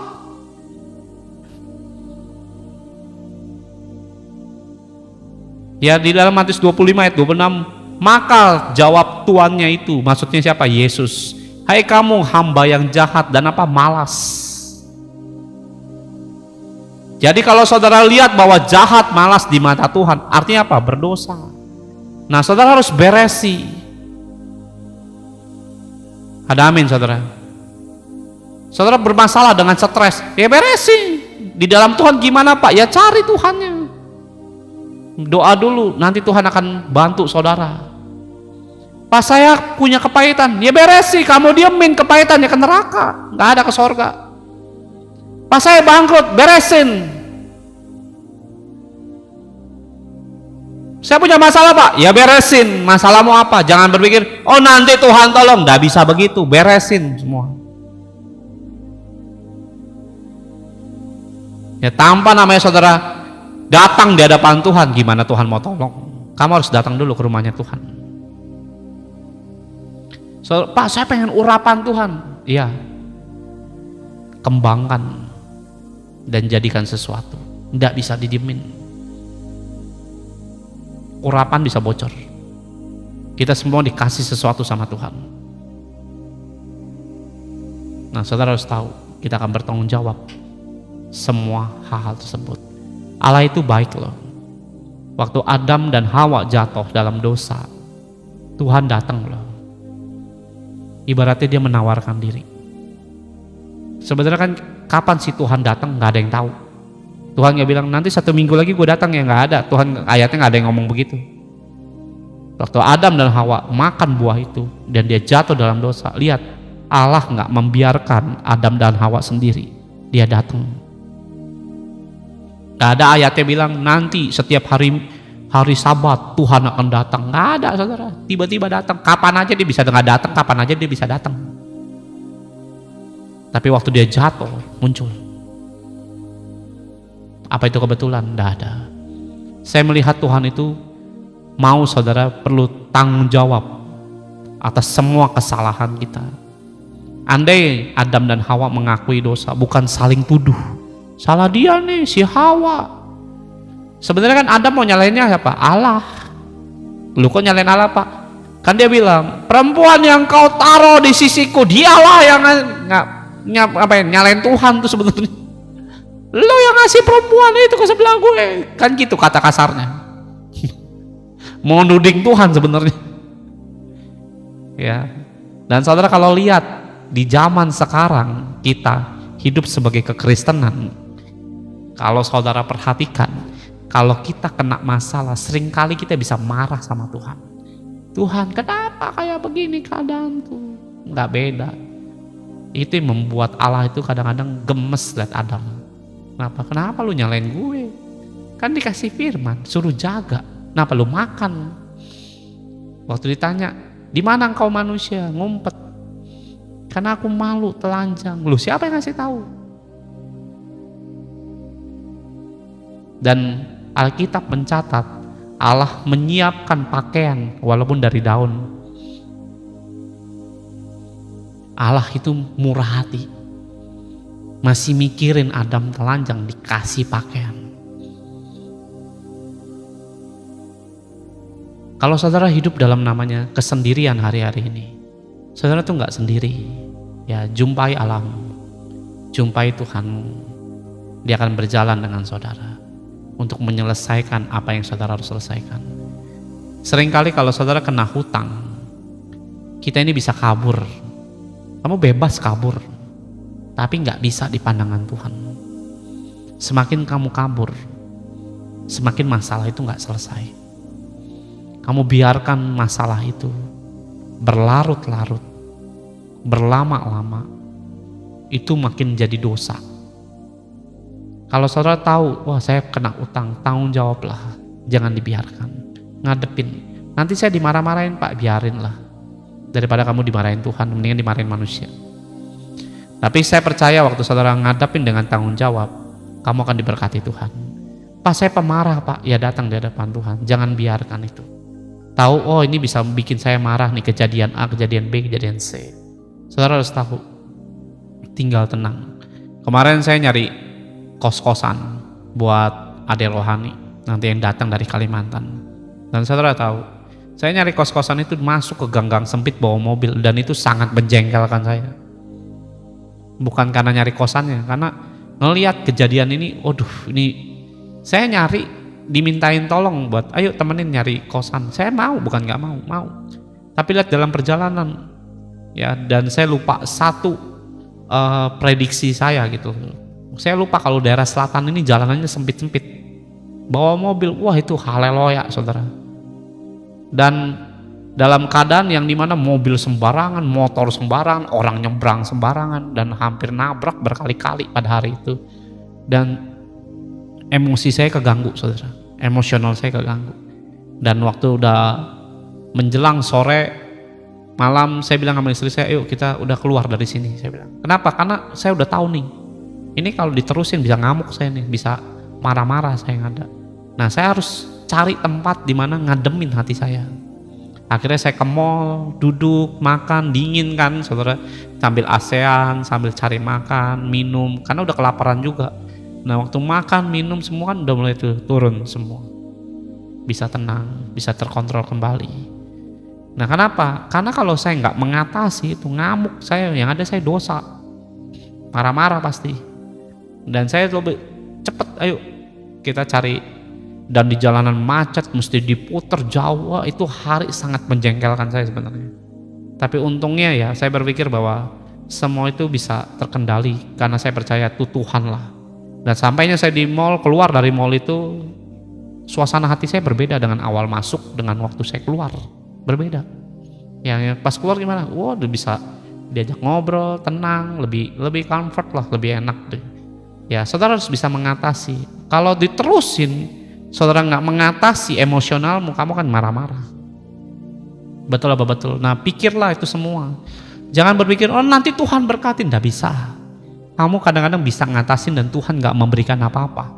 Kenapa? Tuhan berpikir, ini sanggup dia menyelesaikan masalahnya sendiri. Ini dia bisa kok mengatasi emosinya. Ini bisa kok dia mengatasi kepahitannya. Ini dia bisa kok mengatasi ketidaksabarannya. Ini bisa kok dia mengatasi anaknya. Dia bisa kok. Kenapa? Karena ada pengertian dan Tuhan bisa melihat bahwa dalam diri saudara punya kekuatan itu. Sometimes kitanya yang harus mikir bagaimana menggunakan semua apa yang Tuhan sudah tanam dalam hidup saudara dan saya. Sehingga saudara tidak membiarkan semua itu berantakan. Saya percaya setiap tindakan kita itu dan mendasari bahwa itu dalam firman Tuhan, saudara akan membuai semua itu dengan hasil yang baik. Sebab Tuhan tidak pernah namanya memberkati, ya tidak pernah memberkati namanya firman-Nya sendiri, karena firman-Nya itu pasti diberkati oleh Tuhan. Ada amin saudara. Saudara diberkati dengan firman-Nya malam hari ini, bisa katakan amin. Ya, yang pertama dengar baik saudara. Ya, iblis cari namanya orang yang tidak mengerti firman. Yang kedua, saudara tahu sumber kehidupanmu akan dihantam dari sisi itu. Yang ketiga, kamu tidak bisa membiarkan namanya dosa. Kamu tahu ini salah, kamu tahu bahwa ini nggak boleh diem. Kamu tahu bahwa ini tidak boleh dibiarkan.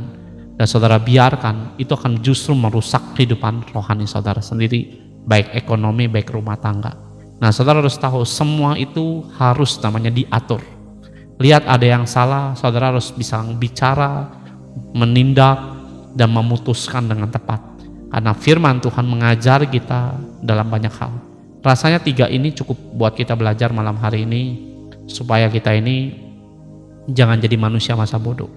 Manusia masa bodoh itu pernah di era Adam dan sedang diciptakan oleh iblis dengan banyak permainan, handphone, game segala macam. Lihat anak-anak sekarang, begitu bisa tantrum. Kenapa? Dibuat diem soalnya. Seandainya dia bisa namanya bergerak, ya melakukan aktivitas, mungkin lari-lari lah ya, selama bukan maling saudara ya manjat namanya, pohon nggak perlu saudara. Ya yang penting ada namanya kegiatan. Nah lihat anak-anak sekarang nih dibuat apa, diem dengan satu handphone. Saudara berpikir itu nggak ada rencana setan? Ada. Kenapa? Itu kan seperti Adam di era itu.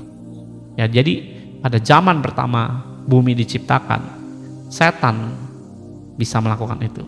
Nah lihat bagaimana Habel dan Kain. Diam-diam Kain punya kemarahan dan dia tidak bisa mengatasi kemarahannya. Sebenarnya ayatnya panjang, kalau mau dijelasin ini 3 jam pun nggak kelar. Ya namun rasanya cukup untuk belajar sampai di sini dulu. Nah Kain tidak bisa mengatasi kemarahannya dan lihat melakukan apa? Dosa. Dan dia diamkan semua kemarahan itu tanpa dia harus punya tindakan. Padahal Tuhan sudah bilang dosa udah ngintip loh. Dan dia biarkan itu semua. Dan akhirnya dia jatuh dalam dosa.